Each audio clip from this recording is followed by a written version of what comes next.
안녕하세요. 오늘 이제 상세하고 증여세 이제 공개하기 인제 할 건데요. 사실은 이제 훨씬 이전에 이제 했었어야 되는데 올해가 인제 예년과 다르게 좀 인제 세법 법률하고 시행령이 이제 늦게 개정이 됐어요. 그래서 이제 교재가 늦게 출간이 되어 가지고 어쩔 수 없이 인제 지금 인제 하게 됐고요. 아마 인제 지금 우리 인제 상증세 이 수업을 인제 들으시는 분들은 아무래도 회계사 1차 시험 준비하시는 분들이겠죠. 그때 인제 과거의 인제 경향을 보면 이렇게 인제 법률이 인제 가끔 늦게 인제 통과되는 경우들이 있어요. 그렇게 되면 인제 시행령이 발표는 되었지만 여러분들이 시험 치는 이제 2월 말에 근접해서 거의 근접해서 인제 확정이 되어서 공포가 되기 때문에 그런 것들은 시험이 잘 출제가 안 되는 경향이 있어요. 그래서 오늘 인제 상징세 강의할 때도 이미 인제 우리 법률은 확정되었고 시행령은 현재 인제 개정안만 나왔고 최종 공포가 안 되었는데 1차 시험에는 법률 확정분까지만 나올 것 같고 시행령 개정 사항은 잘 안 나올 것 같아요. 그래서 수업할 때 요거 개정된 거긴 한데 요거는 이제 법률이니까 꼭 알아두시고 요거는 뭐 넘어가도 될 거다. 뭐 요렇게 얘기할 거니까 참고하시면 될 것 같고요. 그다음에 우리 인제 회계사 1차 시험에 통상 상징세가 한 2문제 출제돼요. 과거에 많이 출제될 때 한 3문제까지 출제가 되었는데 요즘은 이제 2문제가 주로 출제가 되고 상속세에서 1문제, 증여세에서 1문제 정도가 나오는데 그 내용이 결코 어렵지가 않아요. 여러분들이 공부만 하면 무조건 맞출 수 있는 정도의 수준으로 아주 쉽게 출제가 되기 때문에 인제 공부를 꼭 하시면 되는데 문제는 잘 안 한다는 데 있는 것이죠. 평소에 여러분들이 법인세, 속세, 부가세는 많이 했는데 상증세는 좀 공부를 안 하시는 경향이 있죠. 근데 인제 여력에 대해서 하시면 틀림없이 맞출 수 있을 것이다. 그래서 뭐 수업만 듣고 수업 들은 거를 인제 복습만 하면 되는데 그게 이제 양이 많아서 문제인 것이죠. 자, 한번 봐 볼게요. 기본적으로 인제 이 동네에서 인제 정하는 용어의 정의. 먼저 이제 상속. 상속이라고 하는 것은 민법에 규정된 개념이에요. 민법에서는 어떤 갑이라는 자가 사망을 하면 그 자의 인제 관련된 자에게 순서대로 요렇게, 요렇게 주라라고 정해져 있고 그렇게 인제 받아가는 것을 인제 상속이라고 인제 해요. 근데 인제 민법에 따른 상속 말고도 밑에 1, 2, 3, 4, 5까지도 우리는 상속으로 보아 상세를 인제 과세한다. 첫 번째 인제 유증에서요. 어떤 자가 인제 갑이 사망할 때 유언장을 서서 내 재산을 누구한테 주시오. 그것도 상세. 그다음에 두 번째가 사인증여. 사인증여라고 하는 것은 갑이 살아 생전에 A라는 자에게 "야, 내 재산 줄게. 다만 지금 주면 너가 나랑 안 놀아줄 것 같으니까 내가 사망하면 줄게."라고 이제 사전에 증여 계약서를 만드는 것이죠. 그리고 인제 그 증여는 갑이 사망했을 때 효력이 발생하게끔 하는 그런 것이고 이것은 이제 증여의 성격도 있고 사망으로 준다의 성격도 있지만 현재 세법은 사망으로 준다에 초점을 맞춰 가지고 상속세를 물린다. 사인증여는 상속세. 그다음에 이제 세 번째가 특별 연고자에 대한 분야인데요. 우리나라 인제 민법에 보면 어떤 규정이 있냐면 민법에는 인제 사망한 갑의 뭐 배우자, 좀비속 등을 상속인을 하는데 전혀 그러한 가족들이 없대요. 그럼 그 가족이 없으면 재산 누구한테 갈 거냐면 그 사망하는 시점에 갑의 특별한 관계에 있는 자예요. 기본적으로 인제 그 사망한 갑과 생계를 같이 하고 있던 자. 그래서 뭐 아무리 뭐 가족 아니지라도 친구인데 인제 같이 살았다. 그 자에게 인제 줄 수 있겠고 혹은 인제 간호사가 지극히 인제 간호를 해 줬다. 그러면 인제 그 간호사에게도 재산이 분여될 수 있겠죠. 그런 것은 인제 우리는 특별 연고자에 대한 분여. 이것도 역시 사망으로 이전되니까 상속세를 물리고 또 하나의 사업은 이제 유연 대용 신탁인데 한 2-3년 전에 인제 만들어진 규정이에요. 말 문제로 나올 수 있으니까 좀 주의하셔야 되겠다. 이게 뭐냐면 이 갑이 살아생전에 인제 건물을 가지고 있고 이 건물을 신탁을 했어요. 근데 그 신탁의 계약이 특이하게도 살아생전에는 이 건물 임대로 인한 임대료 수익을 전부 다 갑이 가져가지만 내가 사망한 다음에는 이 나의 임대료 수익을 나의 배우자에게 줘라 혹은 나의 아들에게 줘라라고 사전에 인제 사망 이후에 신탁의 수익권자를 미리 지정해 놓은 것이죠. 그러면 이거 살아생전에 뭐 한 거 똑같은 거예요? 유언 남긴 거하고 똑같은 것이고 그리고 사망하면서 주는 거니까 일종의 사인증여의 성격인 것이겠죠. 그래서 이러한 유언 대용의 신탁의 경우에도 앞에서 했던 유증 상인증여와 크게 다를 바가 없으니까 이것도 똑같이 상속으로 과세하겠다인 것이죠. 하지만 옛날에는 이제 법에 이 유언 대용 신탁이 상속의 개념이 안 들어가 있었기 때문에 옛날에는 상속세를 물릴 거냐 증여세를 물릴 거냐에 대한 논란이 있었던 거예요. 근데 그 논란을 명백히 상속세를 물린다를 이제 잠재운 것이다. 뭐 그렇게 이해하시면 되겠고요. 그다음에 동그라미 5번의 수익자 연속 신탁은 앞에 했던 유언대용 신탁과 유사해요. 근데 이제 조금 더 이제 범위가 확장된 건데, 예를 들어 가지고 갑이 살아생전에는 임대료 수익을 자기가 먹지만 내가 사망을 하면 나의 배우자에게 줘라. 그리고 그 배우자가 사망하면 다시 나의 아들에게 줘라라고 해서 그 1차 수익권자가 사망했을 때 다시 2차 수익권자가 누구인지를 미리 지정해 놓은 것이 수익자 연속 신탁이다라고 하는 것이죠. 뭐 해서 뭐 앞에 있는 유언대용 신탁하고 유사한 것이겠죠. 그때 이제 참고할 것은 기본적으로 이제 갑이 사망해서 이익을 배우자가 가져가면 갑이 배우자에게 상속한 것이고, 배우자 이제 을이라고 할게요. 근데 그 배우자 을이 사망해서 다시 갑의 아들에게 이전되면 그때는 을이 아들에게 준 거예요. 그래서 이제 을의 상속 재산에 이제 들어가야 된다. 배우자의 상속 재산에 들어간다. 뭐 그 개념 정도 알고 계시면 되겠다. 그다음 이제는 이제 증여. 이 증여의 정의는 이제 중요한데요. 이건 나중에 증여세 파트 가서 할 때 그때 이제 설명하도록 할게요. 지금은 상속만 할 거니까 넘어가시고. 뭐 상속계시는 읽어보시면 되겠죠. 그다음 이제 상속인. 우리 이제 상속세의 납세 의무자는 두 놈이에요. 상속인 혹은 수유자. 상속세의 납세 의무자는 상속인만이 아니다. 상속인 혹은 수유자예요. 그때 상속인이란 놈은 민법에 따라 상속을 받아간 놈. 현재 우리나라 민법에 의하면 갑이 사망을 했을 때는 1순위로 갑의 비속이 가져가고, 만약 비속이 없다면 갑의 존속이 가져가는 거예요. 근데 이제 그때 그럼 배우자는 안 가져갑니까?는 아니고, 배우자는 1순위하고 2순위하고 동순위 개념인 것이겠죠. 그럼 예를 들어 가지고 갑이 사망할 당시에 갑에게 배우자도 있고 비속도 있고 존속도 있으면, 자 1순위가 누구예요? 비속이고, 그 비속과 동순위가 배우자니까 비속 배우자만 상속인이어서 가져갈 수가 있고 존속은 못 가져가는 거예요. 근데 이제 만약 갑이 사망할 당시에 비속은 없고 배우자랑 존속만 있으면 존속이 이제 비속이 없으니까 존속이 이제 우선순위가 될 것이고 존속이 상속인인데 그 존속과 동일한 이제 배우자가 되어서 배우자랑 존속이 가져가는 이런 개념이 되는 것이다. 그래서 이제 이러한 비속과 존속 없으면 그 다음에 형제자매 뭐 이런 식으로 가게 돼요. 그다음 그러한 이제 상속인의 개념에는 상속을 포기한 사람도 들어간다. 그래서 우리가 좀 이따 이제 뒤에 문제도 있지만 여러분의 상식에서는 상속을 포기한 자는 재산을 안 가져갔잖아요. 그럼에도 상속세를 내야 되는 납세 의무자에 들어간다는 거예요. 왜 그러냐면 사전 증여 재산이라든지 추정 상속 재산 등이 이제 존재한다면 걔가 그거는 내야 된다 이 개념인데, 그게 뭔지는 이제 나중에 뒤에 문제 풀 때 설명하도록 그렇게 할게요. 그다음에 이제 특별 연고자도 이제 역시 이러한 자들 1, 2, 3, 4 없으면은 특별 연고자가 가져가게 되니까 그 자도 이제 상속인의 개념에 들어가요. 상대적으로 이제 수유자는 뭐냐면 민법에서 요 순서에 따라 받는 놈이 아닌데 상속으로 받는 놈이 다 수유자의 개념인 것이겠고, 유증 받는 놈, 사인 증여로 받는 놈, 유언 대형 신탁이나 수익자 연속 신탁으로 받는 놈들도 전부 다 이제 수유자에 해당하는 것이다. 그래서 말 문제 상속인뿐만 아니라 수유자도 납세 의무자다는 거 주의하시고. 그다음 이제 수증자는 이제 증여세 얘기죠. 우리 이제 증여세에서는 수증자가 이제 납세 의무자가 될 것인데, 그때 그 수증자는 기본적으로 거주자, 비거주자, 개인 당에 다 들어가고, 법인 중에서는 비영리법인만 들어가고 영리법인은 안 들어간다. 왜냐하면 영리법인은 법인세를 내지 상속세, 증여세를 내는 것은 아니기 때문에 그런 것이죠. 그다음 이제는 상속세의 과세 유형에서요. 우리 이제 그 부의 무상 이전에 대해서 어떻게 과세할 거냐는 크게 두 가지 방식이 있어요. 이번에 갑이라는 자가 자신의 재산 전체 1,000원이 있는데 그 중에 600원은 A에게 이전되고 400원은 을에게 이전되었을 때, 첫 번째 이 부의 무상 이전에 대해서 과세하는 첫 번째 방식은 전체 1,000원의 누진 세율로 과세하고 총 나온 세금을 A가 60% 가져갔으니까 60%, B가 40% 가져갔으니까 40% 이렇게 이제 세금 내는 방식이 있을 것이고, 또 하나의 방식은 전체 1,000원의 누진 세율이 아니라 A가 자신이 받은 것만 누진 세율, B가 자신이 받은 것만 누진 세율로 세금 계산하는 거예요. 그러면 결국 뭐 전체 1,000원에 대해서 과세하는 것은 똑같겠지만 어디가 세금 많이 내? 위에 게. 이게 이제 누진 세율이 더 세금을 많이 내겠죠. 이러한 방식 우리는 유산과세형이라고 하고 현재 우리나라 상속세가 채택하고 있는 방식이에요.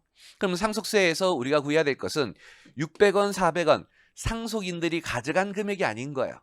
사망한 아버지 피상속인의 전체 재산이 얼마냐가 중요한 것이겠죠. 따라서 상속세는 모든 걸 피상속인 기준으로 해요.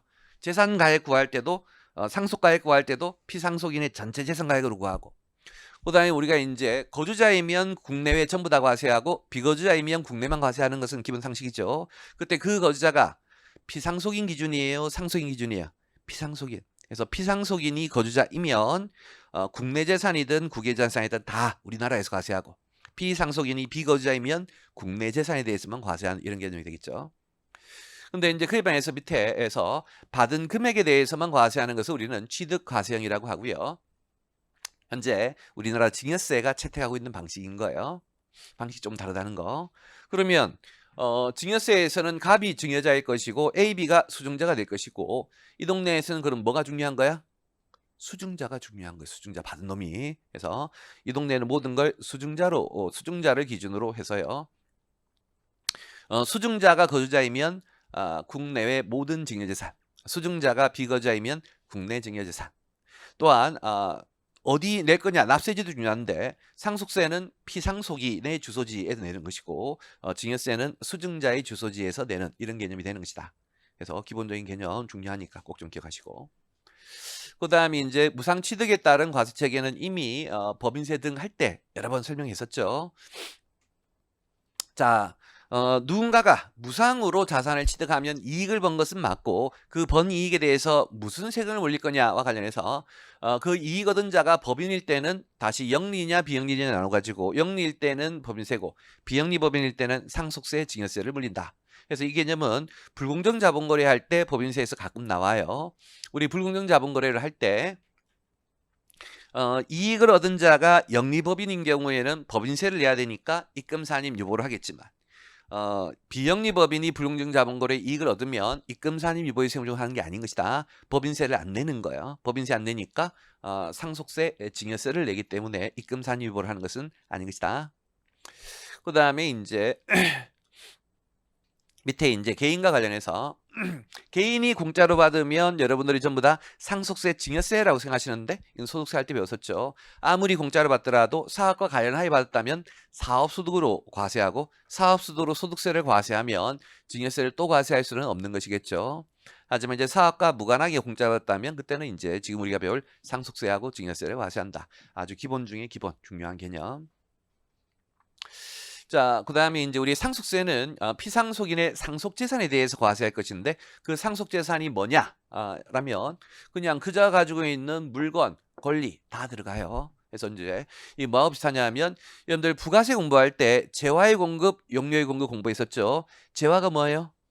재산적 가치가 있는 물건하고 권리라고 했죠. 그러니까 결국 사망한 갑, 피상속인의 모든 재화가 이제 들어가는 이런 개념이다라고 이해하시면 되겠고, 그 다음에 그때 이제 애매모호한 게 이제 요 관란이네요.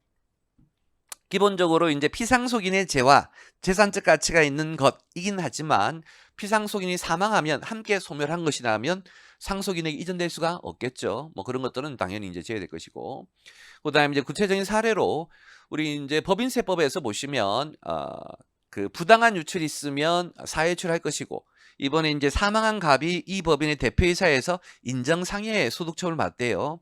그럼 그자의 소득인 것으로 우리가 소득세를 과세하는 것은 맞지만, 그것이 실질적으로 그자의 재산을 구성하지는 않았겠죠. 그렇기 때문에 이것을 우리는 상속재산으로 과세하지는 않는 것이다.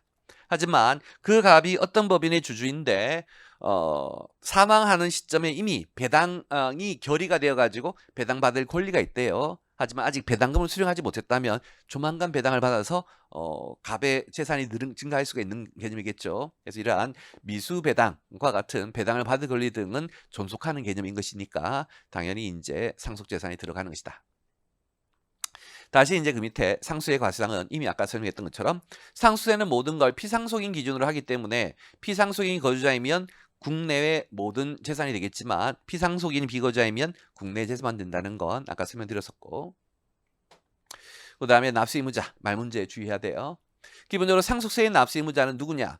당연히 사망한 피상속인이 납세의무자가 될 수는 없을 것이고, 그 피상속인 재산을 받아간 놈인데, 그 재산을 받아간 놈은 두 종류가 있다. 상속인인 놈도 있고 수유자인 놈도 있고, 기본적으로 이제 납세 의무자라는 관점에서는 이 둘은 공통점이지만 나중에 이제 뒤에 뭔가 이유 때문에 좀 달라지는 게 있어요. 그래서 상속인 수유자를 구분해서 이해를 해주셔야 되겠고, 기본적으로 이제 이러한 상속인과 수유자가 세금을 내는데, 그때 낼 때는 어떻게 내냐면 이 동네는 이제 아까 했던 유산 가세형이기 때문에 일단은 아버지 갑의 재산 전체에 대해서 누진세율로 총 상속세를 구한 다음에 그 상속세를 상속인과 수유자들이 나눠 부담하는 거예요.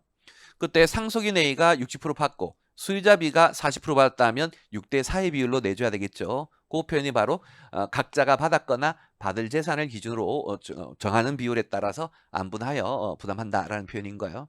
구체적으로 어떻게 안분하는지까지는 실무의 영역이니까 모르셔도 좋겠고 수험생 입장에서 이 문장 자체만 알고 계시면 되겠어요. 그때 이제 주의할 거. 첫 번째 이 상속인과 수유자에는 영리법인이 안 들어가는 것이다. 영리법인이 안 들어가요. 예를 들어 가지고 이번에 이 자산이 상속인 A에게 60% 갔고 그 다음에 수유자 B에게 40% 갔는데 그 수유자 B가 영리법인이라는 거예요. 그럼 그때 우리 세금은 전체 재산에 대해서 누진세율로 때린 다음에 60%만큼 A만 내는 것이고 40%에 해당하는 B는 금액은 B는 안 내는 거예요. 왜 안 내요? 영리법인은 뭘 내니까? 법인세를 내니까 상정세를 내는 것은 아니다. 이해되시겠죠? 그 다음에 이제 이때 상속재산이라고 하면 지금 상속받은 재산뿐만 아니라 사전에 받은 증여재산도 포함하고 사전 증여재산이 뭔지는 이제 조금 이따가 이제 공부할 거예요. 자, 그 다음에 이제 동그라미 이제 2번과 관련해서 이제 주의할 거. 먼저 사례를 들어볼게요. 자, 여기 아버지 갑이 있는데요. 이 아버지 갑이 재산이 굉장히 많대요.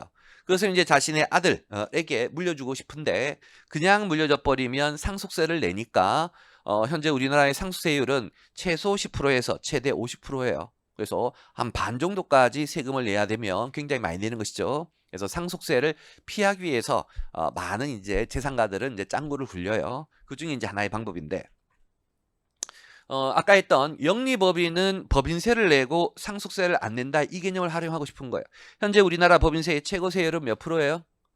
작년까지는 이제 최소 10에서 최대 25였지만 올해 1%씩 다운되어 가지고 9, 19, 21, 24예요. 그래서 이제 9%에서 최대 24%까지니까 법인세율이 낮고 상속세율이 높다는 건 이해되시겠죠? 따라서 어떻게 하냐면 갑의 아들 보고 야 아들 너 법인 하나 만들어. 법인 하나 만들고 이 아버지가 사망하면 미리 유언장 등을 만들어 가지고 너가 만든 영리법인에 전부 다 재산을 상속하도록 할게. 그렇게 되면 영리법인이 재산을 상속받았지 아들이 받은 게 아니잖아요. 그렇기 때문에 영리법인은 상속세는 안 내고 법인세만 내겠고 그럼 법인세 얼마 낼 거냐? 인데요. 이때 이제 이 규정은 법인세를 얘가 무조건 10% 낼 거다라고 규정해서 10%로 법에 규정이 돼 있어요. 사실 이게 이제 올해 바뀌어야 되겠죠. 현재 우리나라 법인세의 최소 세율은 9%니까 여기도 이제 9% 바뀌어야 되겠지만 상속세법이 안 바뀌었으니까 그대로 10%로 가는 거예요. 그래서 법은 이 영리법인은 이 상속세, 이 상속받은 재산에 대해서 한 10%만큼인 100원의 법인세를 냈을 거다라고 가정을 해요. 여기까지 이해되시겠죠? 그리고 끝인 거야. 그리고 이제 뿐만 아니라 이 갑의 아들은 이 영리법인의 90% 주주이니까 비록 아들이 이 상속을 직접 받은 것은 아니지만 아들이 주주로 있는 법인이 상속을 받았고 그 법인을 아들이 이렇게 지배하고 있으니까 결국 아들이 그 재산을 가지고 있는 거하고 동일한 경제적인 효과가 된다는 거 아시겠죠?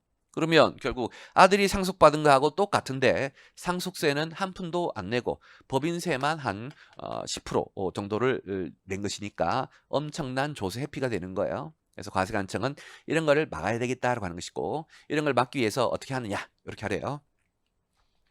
우리는 이 상속재산에 대해서 누진세율로 때렸더니 상속세가 300원 나왔는데 이게 영리법인이 수유자라면 전부 다 한 푼도 세금을 안 내게 되는 거예요. 법인세만 내고 상속세는 안 내는 거예요. 그래서 상속세는 한 푼도 안 냈으니까 우리는 어떤 규정이 있냐면 자 이번에 이제 총 상속세가 300원인데 상속세 300원 중에 법인세에 해당하는 금액 100원은 이미 납부가 된 걸로 보겠다는 거예요. 그러면 총 안 낸 상속세는 얼마가 되는 것이다?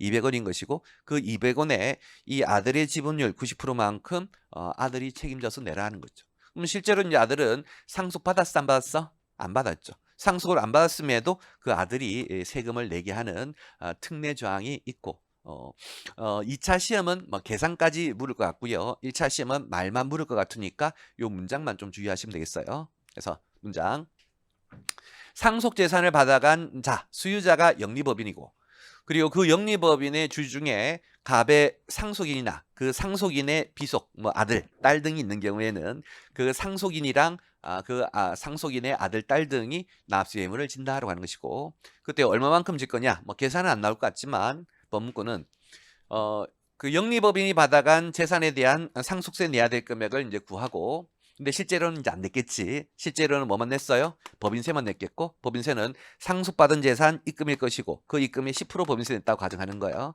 그러면 이제 안 낸 세금이 나오고, 그 안 낸 세금에 대해서 상속인과 그 상속인의 아들들의 지분율만큼 내라라고 하는 것이다. 이해되시겠어요? 말 문제 주의하시고. 그 다음 이제 연대 납세 의무. 얘도 이제 말 문제에서 주의해야 되는데, 아까 이제 예를 들어 가지고 갑과 을이 공동으로 상속을, A하고 B가 공동으로 상속받았고 6대 4의 비율로 상속을 받았대요. 그리고 전체 나온 상속세가 100원이라고 한다면 A가 60원, B가 40원을 내야 되겠죠. 각자 받은 비율이니까. 근데 A는 그 60원을 냈는데 B가 40원을 안 냈다는 거예요. 그러면 B가 안 낸 40원을 A가 내야 될 의무가 있을까? 있다가 이제 현재 요 규정인 것이다. 우리는 이제 상속인이나 수유자가 여러 명이어서 공동 상속을 받은 경우에는 기본적으로 연대 납세 의무가 있다. 따라서 혹시라도 다른 납세 의무자가 안 낸 세금이 있으면 내가 내줘야 되는 거예요. 연대 납세 의무. 근데 다만 다른 자가 안 낸 세금을 내가 전액 낼 수는 없다. 예를 들어서 그 다른 자가 내야 될 세금이 40원인데 현재 내가 받은 상속재산이 30밖에 없다는 거예요.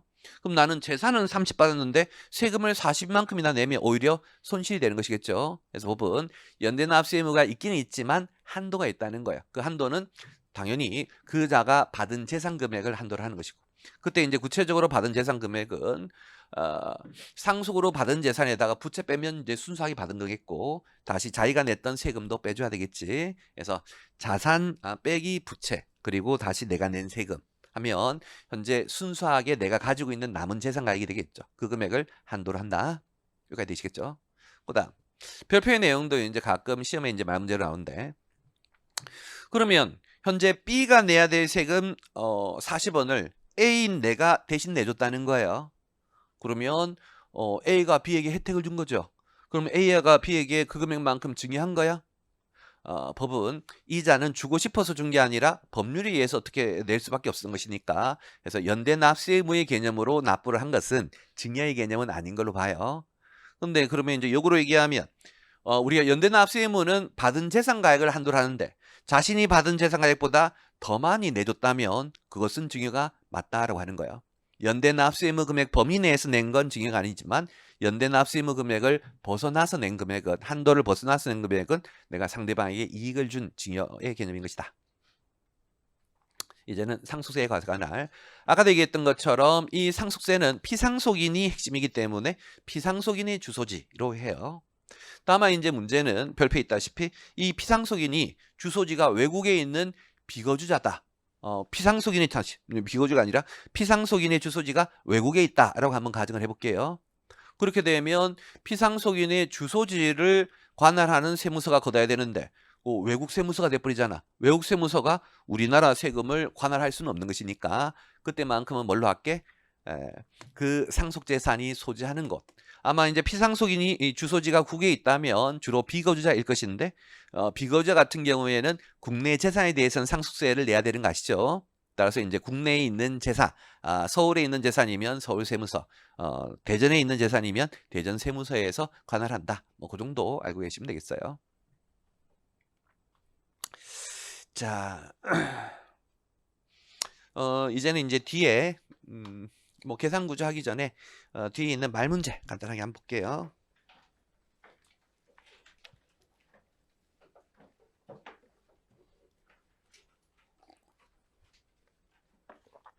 자, 2번 문제는 간단하니까 숙제.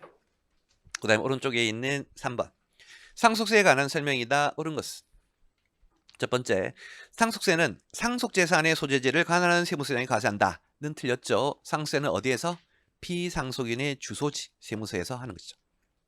두 번째, 민법에 따라 적법하게 상속을 포기한 자도 그 상속재산 중 받았거나 받을 재산의 비율에 따라 상속세 납세 의무를 진다. 자, 이제 이거 설명 한번 해볼게요. 자, 여러분들의 상식은 어, 어떤 이제 갑이 있고 갑의 아들이 뭐 4명이 있어요. 근데 이제 그 4명 중에 3명은 아버지한테 재산을 상속받았고 나머지 1명은 재산을 상속받기를 포기했대요. 이 아들이 아버지하고 평소에 사이가 안 좋았나 봐요. 그러면 선생님 세 놈의 아들은 받았으니까 세금을 내야 되겠지만 4번째 아들은 재산도 안 받았는데 상속세를 지금 내라라고 돼 있잖아요. 그리고 아까 제가 이렇게 상속을 포기한 자도 상속인의 개념에 들어가서 납세 의무자가 된다라고 했었죠. 우리의 상식에 반하죠. 왜 이제 이렇게 이제 들어가냐면 우리가 조금 있다가 사전 증여재산이라는 거 하고 그다음에 추정 상속재산이라는 거 배울 거예요. 사전 증여재산은 뭐다? 아버지 갑이 사망하기 전에 사전에 미리 증여한 재산이지만 상속재산가에게 들어가서 상속세를 내도록 하는 규정이 있잖아요. 그러면 이 4번째 아들은 지금은 사이가 안 좋았지만 옛날에 아버지는 사이랑 사이가 좋아가지고 옛날에 받은 사전증여재산이 있을 수가 있겠지. 그러니까 지금 받은 상속재산은 없지만 옛날에 받은 증여재산이 있다면 그게 지금 상속재산에 들어갔으니까 그 금액에 해당하는 비율만큼은 그 4번째 아들도 세금을 내야 되는 거야. 혹은 추정상속재산이라고 있죠. 추정상속재산은 어떤 거냐면 아버지가 이제 병에 걸려가지고 조금 있으면 이제 사망할 것 같으니까 상속세를 피하기 위해서 자신의 부동산을 처분해가지고 전부 다 현금화하는 거예요. 뭐 그 현금이 100억이래. 그러면서 이제 그 아버지가 넷째 아들에게 야, 나한테 100억 다 현금으로 몰래 줄 테니까 너는 아버지 사망했을 때 다른 재산은 가져가지 마라고 이제 한 것일 수 있겠죠. 이해되시겠어요? 그렇다면 그 아들은 명시적으로 사망하면서 갑의 재산을 받지는 않지만 그 살아생전에 처분한 현금을 전부 다 몰래 상속받은 개념이겠죠. 그렇다면 걔는 세금을 내야 되는 거예요. 그래서 이런 식으로 사망하는 시점에 그 상속인이 자신이 상속을 포기했다고 할지라도 그 자가 사전에 미리 증여재산 받은 게 있다든지 혹은 사망하는 시점에 아버지 갑에게 추정 상속재산이 있다든지 하게 되면 그 금액도 그 4번째 아들이 받은 것으로 간주가 돼요. 그래서 그러한 자도 납세 의무를 지게 되는 것이다. 뭐 그렇게 이해하시면 되겠어요. 그래서 이 문장은 맞는 문장이 될 것이고 그 다음에 이제 동그라미 3번 비거주자의 사망으로 상속세를 납부하는 경우에는 이중과세를 방지하기 위한 외국납부세액 공제는 상속재산 소재지에 관계없이 적용받을 수 있다는 틀렸죠.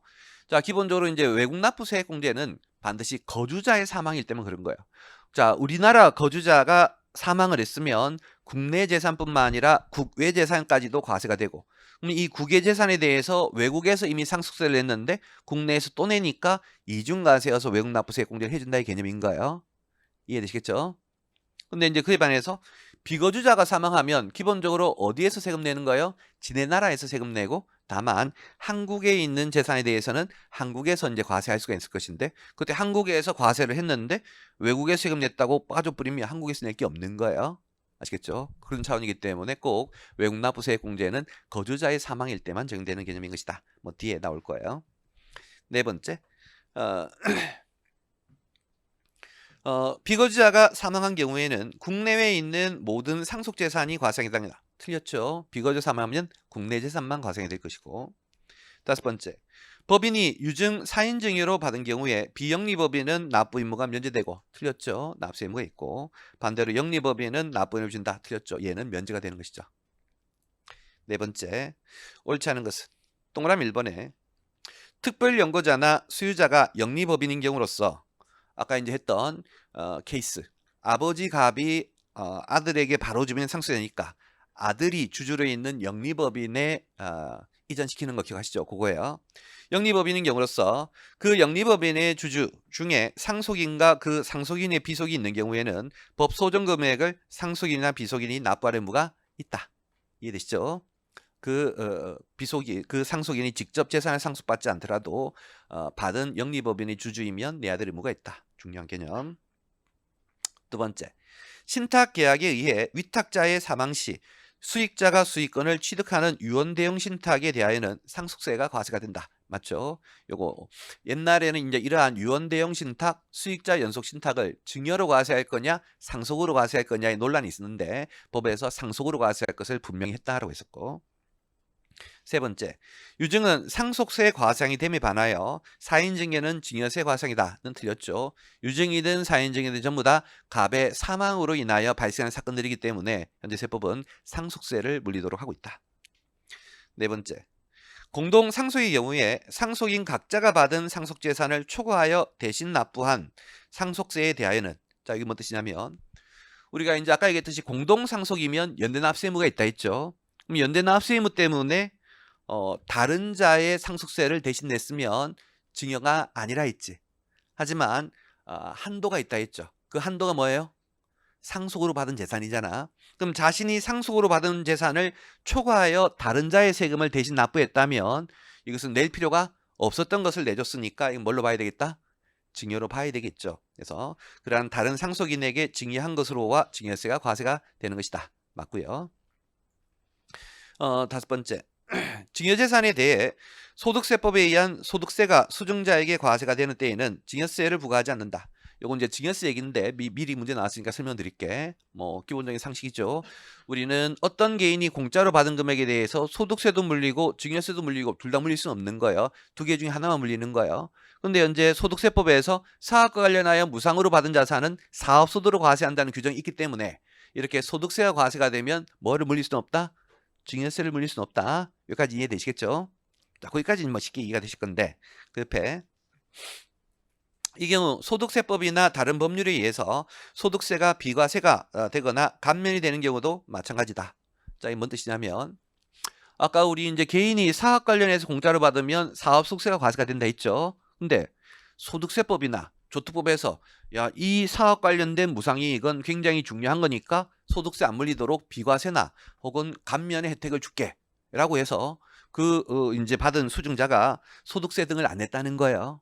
그랬을 때 세무서장이 야, 너 공짜로 받았는데 소득세 안 냈네. 그럼 이제는 증여세를 내야지 라고 해서 증여세를 부과하면 말이 안 되는 거예요. 우리가 왜 소득세를 부과하지 않았어요?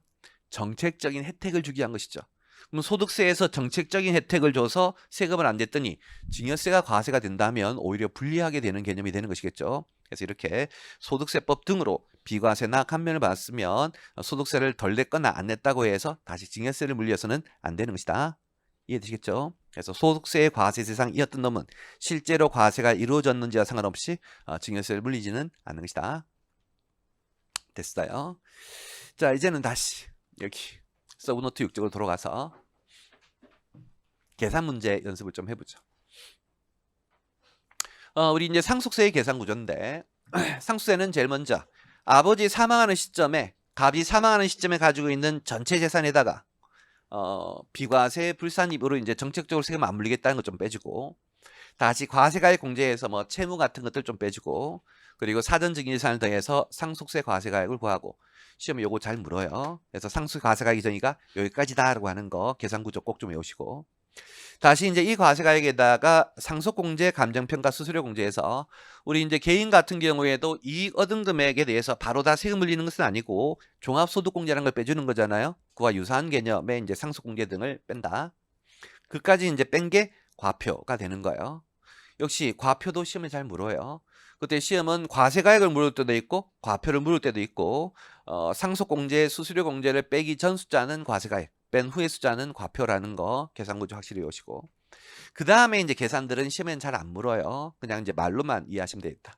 이렇게 과표가 나오면 세율을 곱해서 산출세액, 산출세액 다음에 이제 여러 가지 세액 공제들이 있는데 뭐 시험에 나올 만한 대표적인 세액 공제는 증여세액 공제하고 신고세액 공제 같은 게 있고 이거 말고도 더 있기는 해요. 자, 이제 우리 이제 순서대로 공부할 건데 총 상속재산가액의 제일 첫 번째가 상속재산인데요. 뭐 그거야 아버지 사망 시점에 아버지의 재산이었으니까 쉽게 알 수 있는 것이고 그거 말고 이제 두 번째 의제하고 추정을 공부하도록 할게요. 먼저 의제의 상속재산은 사망하는 시점에 이 갑의 재산을 구성하지는 않았지만 갑의 재산과 다를 바가 없다. 그래서 갑의 재산인 것으로 보라라고 하는 것이고 몇 가지 있어요? 세 가지 있죠. 세 가지. 보험금, 신탁재산, 퇴직금. 이거는 무조건 의제니까 강제로 재산이 들어가야 되는 거예요. 첫 번째 이제 보험금인데 뭐 요 위에 있는 문장은 여러분이 한번 읽어보시면 되겠고 요 밑에 별표가 이제 핵심이야. 자, 예를 들어서 아버지가 이제 보험에 가입을 했고 이 보험료를 아버지가 다 냈대요. 그리고 이제 이 보험은 아버지 사망할 때 그 이제 아들에게 뭐 10억이 가도록 돼 있다는 것이죠. 여기가 이해되시죠? 그러면 이 아버지 사망할 당시에는 아직 아버지가 보험금을 수령하지 않았으니까 아버지 재산은 아니었지만 이제 사망해서 아들에게 10억이 간다면 그 평소에 아버지 돈으로 납부했던 보험료에 대한 보험금이니까 아버지가 아들에게 주는 거와 다를 바가 없다라고 들어가야 되는 거예요. 근데 이제 통상의 보험은 이렇게 아버지 갑이 보험료를 지가 계약했으니까 지가 다 내는 것이 일반적이겠지만 예외적으로 그 보험료 중에 60%는 아버지 갑이 냈고 한 40%를 아들 A가 냈다는 거예요. 그러면 아들이 나중에 봤을 때 아들 입장에서는 100%다 아버지한테 받은 거야? 아니죠. 40%만큼은 자기가 낸 보험료에 대한 보험금을 받았으니까 상속이 아닌 것이고 실제로 아버지가 낸 건 얼마? 60%니까 그 10억, 보험금 10억에다가 아버지가 낸 비율만큼만 이제 아버지한테 상속받은 것으로 봐야 되겠죠. 이해되시겠죠? 요거 이제 중요한 개념. 그 다음에 두 번째 신탁재산. 자, 우리 이제 갑이 살아생전에 건물을 가지고 있고 그 건물을 신탁을 했고 그 갑이 이제 평소에 그 신탁에서 받을 이익을 위탁자인 본인이 가지고 있대요. 근데 이제 문제는 우리가 신탁 계약을 체결하는 순간 자신의 건물이 신탁회사로 넘어가면서 소유권까지 다 이전 등기가 되는 거예요. 그러다 보니 사망하는 시점에 갑은 그 신탁의 이익을 받을 권리만 있는 것이지 건물 자체를 가지고 있는 건 아닌 거예요. 건물 자체는 신탁회사가 가지고 있는 거예요. 하지만 이제 과세관청 입장은 야 결국 그 신탁의 이익을 받을 권리를 아버지 갑이 가지고 있다면 그 건물도 아버지 갑이 가지고 있는 것과 똑같은 것이니까 그 신탁한 재산도 아버지 갑의 상속 재산으로 집어넣어라고 하는 것이다. 그게 이제 여기 문장. 그래서 이렇게 피상속인이 신탁한 재산도 들어가요. 근데 다만 갈로안의 내용은 뭐냐면 자 이번에 이제 갑이 신탁을 하면서 어떻게 했냐면 그 신탁의 이익 중에 60%는 아버지 갑이 받고 40%는 자신의 친구인 B가 가져가도록 한 거예요. 여기까지 이해되시겠죠? 그러면 우리 이제 증여세법에 보면 이런 거 있어요. 그럼 B 입장에서는 가만히 있는데 친구가 신탁 이익을 40% 주기로 했으니까 공짜로 받는 것이고 그 B에게는 뭐가 과세가 될 것이다? 증여세가 이미 과세가 되었겠죠. 자 이제 이런 상태에서 갑이 60% 받을 권리가 있고 40%는 B가 받을 권리가 있는데 이 아버지 갑이 사망했다는 거예요.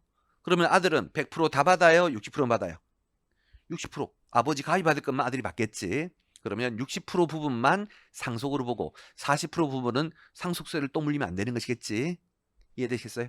그거예요. 그래서 증여세법의 규정에 따라서 수익자의 증여재산가액으로 이미 과세한 거. 그래서 아까 친구 B가 가져간 거 있잖아요. 친구 B가 공짜로 가져간 거서 이미 옛날에 증여세가 과세가 된 건 이제 아들이 받을 수 있는 권리가 아닌 거예요. 그렇기 때문에 그것은 상속재산이 될 수가 없다.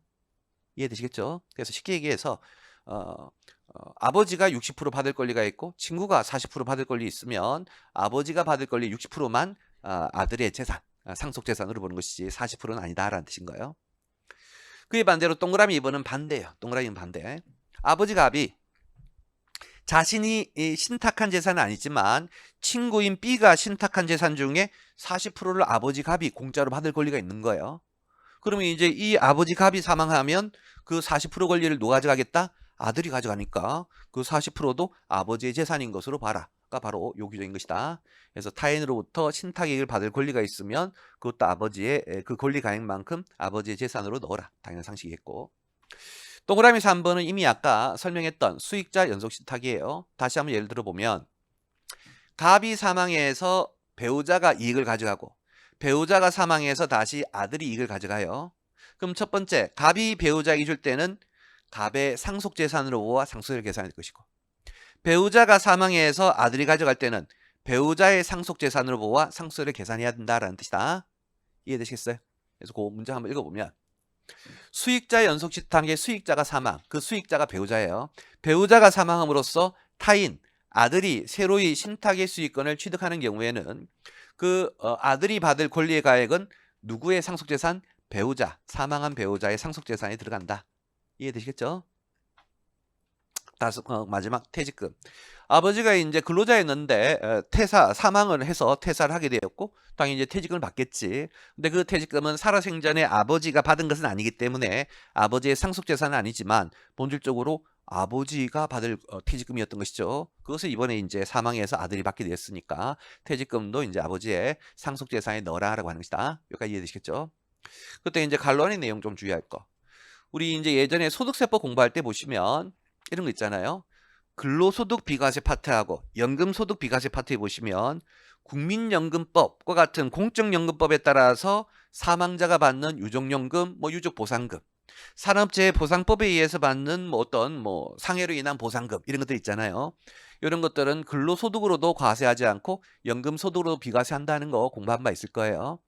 상속세에도 마찬가지다. 상속세에서 공적연금법에 의해서 유족보상금을 받는다든지 다른 법률에 의해서 유족연금을 받는다든지 이렇게 이제 법률에 의해서 받는 사망으로 받는 유족연금들은 전부 다 과세하지 않게끔 하도록 하고 있는 거예요. 소득세도 과세하지 않고 상속세도 비과세할 테니까 정책적인 배려를 주겠다. 그 정도의 관점으로 이해하시면 되겠어요. 자, 이제는 추정 상속재산가액. 자, 조금 전에 의제 상속재산가액은 무조건 피상속인 갑의 상속재산으로 보아 과세한다는 뜻이지만 지금 하는 추정 상속재산가액은 말 그대로 추정이고 추정과 의제의 차이는 뭐예요? 깨어질 수 있다는 거예요. 상속재산이 아니라는 걸 입증을 하게 되면 상속재산을 과세하지 않는다는 차이점이 있는 것이다. 자, 그럼 이게 이제 왜 있는 건지를 잠깐 설명하면 아까도 살짝 소개했는데 아버지 갑이 병에 걸렸고 조만간 사망을 할 것을 인지를 했어요.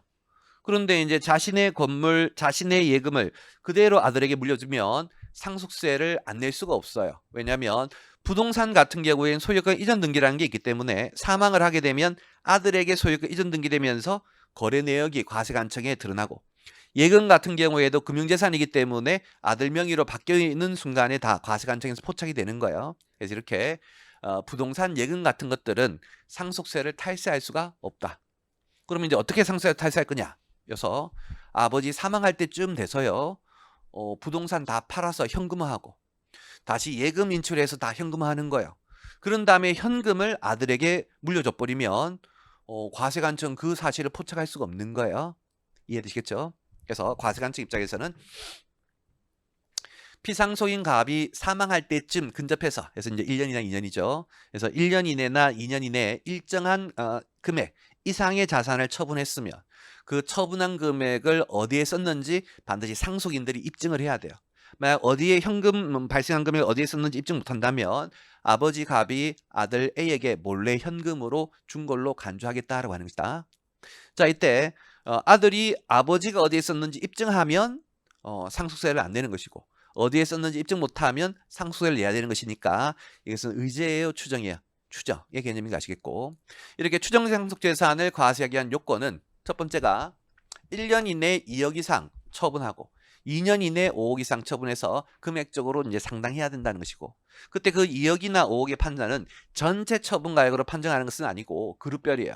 그때 그룹은 총 4개의 그룹이 있다. 첫 번째가 현금, 예금, 유가증과 같은 금융자산 그룹. 두 번째가 부동산 권리와 같은 부동산 그룹. 세 번째가 기타 재산. 그래서 기타 재산은 골동품이라든지 자동차라든지 요트 이런 것들이 해당하는 것이고 그리고 특이하게도 차입금도 들어가 있어요. 자, 이 왜 차입금이 들어가야 되는지를 잠깐 설명을 해보면 아버지가 현재 예금이 10억이 있어요. 근데 이 예금 10억을 전부 다 현금으로 인출하면 현금만 남겠고 그러면 현금을 아들에게 몰래 줘버리면 과세관청은 이 사람은 재산이 없으니까 상속세 못 물리겠네 이렇게 되는 것이겠죠. 이것을 우리는 이제 추정 상속재산으로 10억으로 과세하는 그런 개념이 되는 거예요. 자, 근데 다시 짱구를 굴리는 거야. 이렇게 예금을 인출해버리면 바로 걸리니까 아버지 갑이 짱구를 가지고 이 예금이 있는 은행에 이 예금을 담보로 차입을 10억을 하는 거예요. 그리고 차입한 금액을 전부 다 현금으로 받아오는 것이겠고 그러면 이제 예금 10억, 차입금 10억, 현금 10억이 있는데 이 현금 10억을 아들에게 몰래 상속을 시켜버리는 거예요. 그렇게 돼버리면 과세관청에서 파악하는 건 예금 10억에 차입금 10억이죠. 자산과 부채가 동액이니까 아들에게 과세할 수 있어 없어? 없는 것이겠죠. 그러면 결국 과세관청 야 너네가 차입한 금액도 현금을 유발한 금액이니까 그 현금을 유발한 금액 어디에 썼는지 입증 못하면 이 금액도 너가 몰래 받은 것으로 간주할게 이 입장인 것이다. 여기까지 이해되시겠죠? 그래서 이제 이러한 차입금도 A, B, C의 자산을 처분하나 차입한 금액이나 다 현금을 유발해서 몰래 줄 수 있는 성격이니까 추정 상속재산가액에 들어가는 거예요. 여기까지 이해되시겠죠? 그럼 이제 많은 학생들이 금방의 개념은 이해를 하시는데 나중에 막상 시험 문제를 풀면 어떻게 푸냐면 이러한 자료가 주어지면 예금은 아버지 예산이니까 맞고 그 다음에 차입금인데 어디에 썼는지 입증 못하니까 이 추정 상속재산 해야 되겠네. 그래서 총 과세할 상속세 과세가액은 20억이다 이렇게 풀어요. 이렇게 하면 돼? 아니야. 반드시 이 차입금이 있으면 1차적으로 과세가액 공제다라고 해서 이 아들이 받은 건 예금도 받고 차입금도 받았기 때문에 반드시 예금에서 이 금액을 까줘야 되는 것이다. 아시겠죠? 그래서 차입금이 있으면 1단계 과세가액을 먼저 공제하고 과세가액 공제를 먼저 빼고 그 다음에 이제 추정 상속재산가액에 넣을지 말 건지를 검토를 하셔야 되지. 차입금이 나오면 무조건 추정 상속재산가액으로 과세만 하고 끝나면 안 되는 거예요. 기본적으로 차입금은 부채이기 때문에 상속세 과세할 금액에서 빼줘야 되는 것이다. 주의하시고. 그 다음에 이제 얼마만큼 과세할 거냐의 추정 상속재산가액은 현재 세법의 기본 입장은요. 전체 처분가액을 아들이 상속인 등이 100% 입증하기란 어려울 것이다. 그러한 현실을 고려해서 전체 처분 금액의 20%하고 이어 두 개 중에 작은 금액은 입증을 안 해도 좋아 라고 하고 있죠. 그럼 나머지 입증을 해야 될 금액은 나머지 부분인데 아들이 요것만큼 입증했다는 거예요. 그럼 최종적으로 과세할 것은 요 나머지 부분이 될 것이고 이것을 산식으로 표현하면 전체 처분가액에다가 입증한 금액을 빼고 다시 입증 필요 없다고 한 그 기준금액도 빼줘야 되는 것이다. 반드시 이 기준금액을 빼줘야 돼요. 그래야지만 문투효과가 사라지는 개념이다. 예를 들어 가지고 법에서 이제 20%만큼의 입증은 안 해도 좋다라고 했잖아요. 그러면 이제 어떤 아들이 81%를 입증을 했대. 그럼 입증은 19% 못했으니까 입증 못한 19% 80%까지만 입증하면 된다 했으니까 그럼 추정상속재산과세 하지 않는다 했으니까 81%나 입증하면 한 푼도 세금을 안 내는 거예요. 그런데 어떤 자가 79%만 입증을 해서 21%나 입증을 못했대요. 그럼 법에서 야 80%까지는 입증을 하라 했는데 너네가 79%밖에 입증 못했으니까 과세를 해야 되겠고 입증한 79% 빼서 21%를 과세하면 돼요? 안 되는 것이겠죠. 어떤 놈은 21% 입증 못했을 때 21% 다 과세가 되고 어떤 놈은 19% 입증 못해가지고 한 푼도 과세가 안 되면 입증 못한 비율이 2%임에도 실제로 과세되는 금액이 훨씬 더 큰 차이가 나는 것이겠죠. 그런 것이 이제 바로 문투효과고 문투효과를 제거하려면 반드시 이렇게 기준금액을 빼줘야 돼요. 이것은 이미 소득세 할 때도 많이 배웠었죠. 소득세 할 때 우리 이제 주택의 간주임대료는 원래 과세하지 않는 것이 원칙이지만 예외적으로 3주택 이상을 소유하고 받은 보증금이 얼마? 3억을 초과하면 과세하죠. 그때 3억 초과한 놈은 과세가 되고 3억 안 된 놈은 과세가 안 되니까 3억 초과한 놈이 5억이다. 5억 가지고 있으면 5억 다 과세였어? 아니죠. 3억은 빼고 과세했고 양도소득세에서 1세대 1주택 비과세 12억 기준인데 12억 안 되면 비과세해지고 12억 넘으면 과세인데 그때도 12억 다 과세했어? 아니죠. 12억 빼고 과세했죠. 여기도 마찬가지인 거예요. 이 기준금액을 만큼을 반드시 빼줘야지만 아까와 같은 문투효과가 발생하지 않는 것이다. 그래서 3억 빼고 12억 빼고 기준금액 빼고 다 똑같은 개념이라는 거 주의하시고 그럼 이제 구체적인 계산 연습을 한번 해보죠. 이번에 아버지 갑이 요 시점에 이제 23년 4월 4일 요 시점에 사망을 했어요. 사망하기 1년 이내에 아버지는 토지를 1억 5천 처분했고 아들이 0.3억 3천만 입증했고 다시 이제 요 시점은 이제 2년 이내인데 2년 이내에 4억 5천 처분했고 2억 입증을 했대요. 그럼 이 사건으로 상속재산 얼마 과세할 건지를 봐보면 첫 번째 요거 1년 내 1억 5천이죠. 우리는 1년 내에 얼마 넘어야 돼? 2억. 근데 2억을 안 넘으니까 입증할 필요가 없겠지.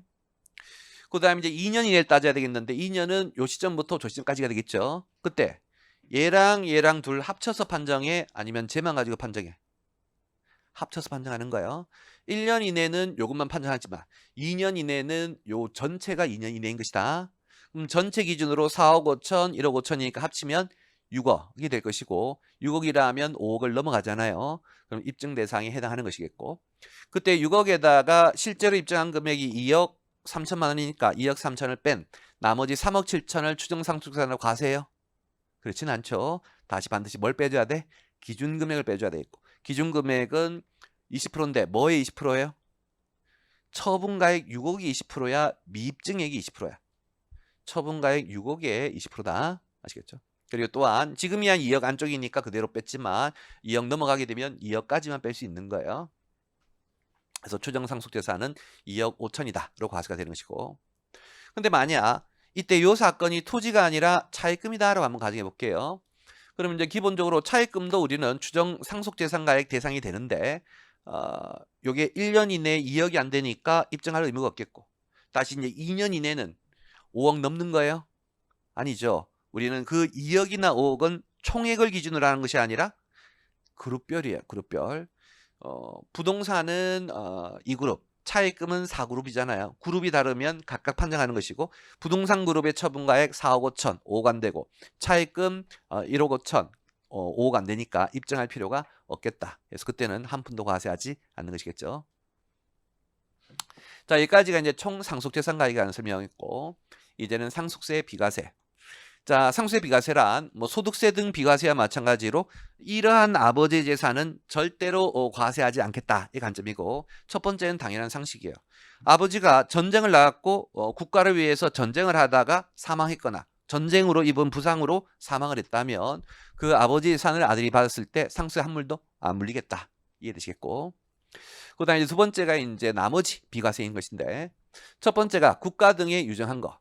자, 아버지 갑이 총 재산이 100억 있는데 사망하면서 야 60억은 아들에게 줄게. 하지만 40억은 사회에 환원하자. 국가에 기부를 한 거예요. 그러면 그 40억은 한 푼도 과세하지 않을게. 당연한 상식. 반대로 이제 두 번째는 아버지 갑이 100억 있는데 아들에게 다 물려줬어. 근데 그 아들이 훌륭한 사람인가 봐요. 100억 중에 40억은 제가 하고요.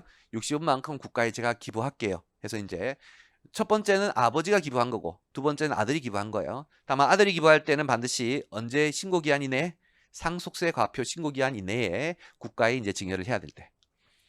그 다음에 이제 동그라미 3인데요. 요게 이제 작년까지는 있었지만 올해부터는 없어졌어요. 작년까지는 우리 이제 문화재에는 등급이 있는 거 아시죠?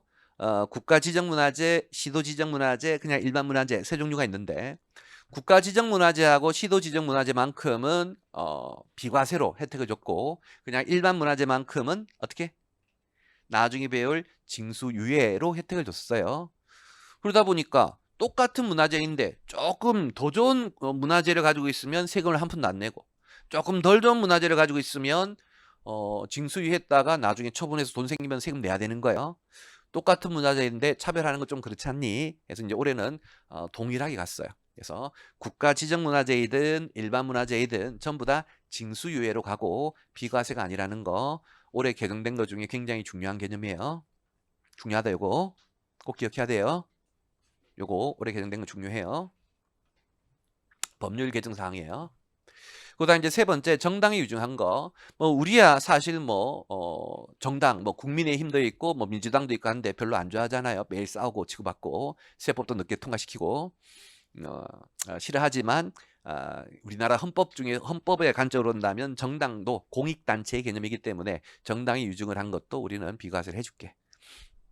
그 다음에 4번, 5번은 뭐 상식이니까 한번 읽어보시고 그 다음 이제 6번 항목인데 우리 이제 그 종중재산이 이제 상속이 되는 경우예요. 그때 이제 금양임야나 묘토인 농지에 해당하는 금액은 2억 원을 한도로 하고 족보와 재고는 1,000만 원을 한도로 한다. 뭐 그때 뭐 금양임야가 뭔지 묘토가 뭔지 구체적으로 설명하지 않을게. 단순히 금액 2억 1,000만 원 금액 좀 암기를 좀 해주셔야 되겠다. 그 다음에 이제 과세가액 불산입인데 이 과세가액 불산입은 좀 전에 배웠던 비과세하고 동일한 성격이에요. 과세하지 않는다는 거예요.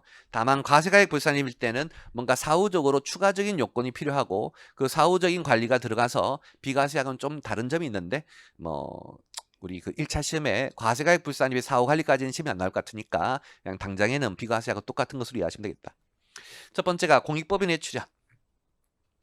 자, 내가 아버지한테 재산을 100억 상속을 받는데 그 100억 상속받은 걸 내가 공익법인에 출연을 해가지고 뭐 장학재단에 출연했다든지 뭐 문화재단에 출연했다든지 그런 거 얘기하는 거예요. 좋은 데 쓴다면 과세하지 않을게 이 컨셉인 거예요. 그때 이제 아버지가 바로 공익법인에 주든 아니면 아들이 공익법인에 주든 그건 상관없어요. 다만 이제 꼭 상속세 신고 기한 이내에 줬을 때만 빼준다. 상속세 신고 기한 넘겨서 줬으면 상속세 신고할 때는 그 사실을 알 수가 없었으니까 그대로 다 과세가 되는 거예요. 그다음 이제 두 번째는 공익 신탁에 대한 것인데 뭐 공익법인에 주는 거나 공익 신탁에 주는 거나 뭐 똑같은 관점으로 이해하시면 되겠죠. 그래서 이것도 역시 과세가액 불산이. 자, 이제는 과세가액 공제액에서 뭔가 좀 이제 빼주는 거죠. 첫 번째가 이제 공과금에서 당연한 것이다. 아버지 갑이 사망을 올해 7월 달에 했다면 올해 7월 달까지 벌어들인 소득이 있고 소득세를 내야 되겠지. 그 소득세를 통상 누가 내요? 아들이 이제 대신 내주겠죠. 그때 이제 그 아들이 대신 내줄 때 아버지 재산에서 내는 것이니까 그 부분만큼 아들이 상속 못 받은 거와 마찬가지잖아요. 그래서 이렇게 아버지가 살아생전에 세금이라든지 공과금들 안 낸 게 있다면 이것은 아버지의 채무적 개념인 것이니까 당연히 전체 재산에서 빼줄게라고 하는 것인데 그때 이제 하나 주의할 거. 피상속인의 기책사유로 인한 공과금은 들어가지만 상속인의 기책사유로 한 것은 안 들어간다. 예를 들어 가지고 아까 아버지의 7월 달까지 소득을 아들이 대신 신고해 줘야 된다는 건 소득세할 때 배웠었죠. 그때 그 아들이 신고를 늦게 함에 따라 가산세가 나온 거예요. 그럼 그 가산세는 아버지가 잘못한 거야, 아들이 잘못한 거야? 아들, 상속인이 잘못한 것이죠.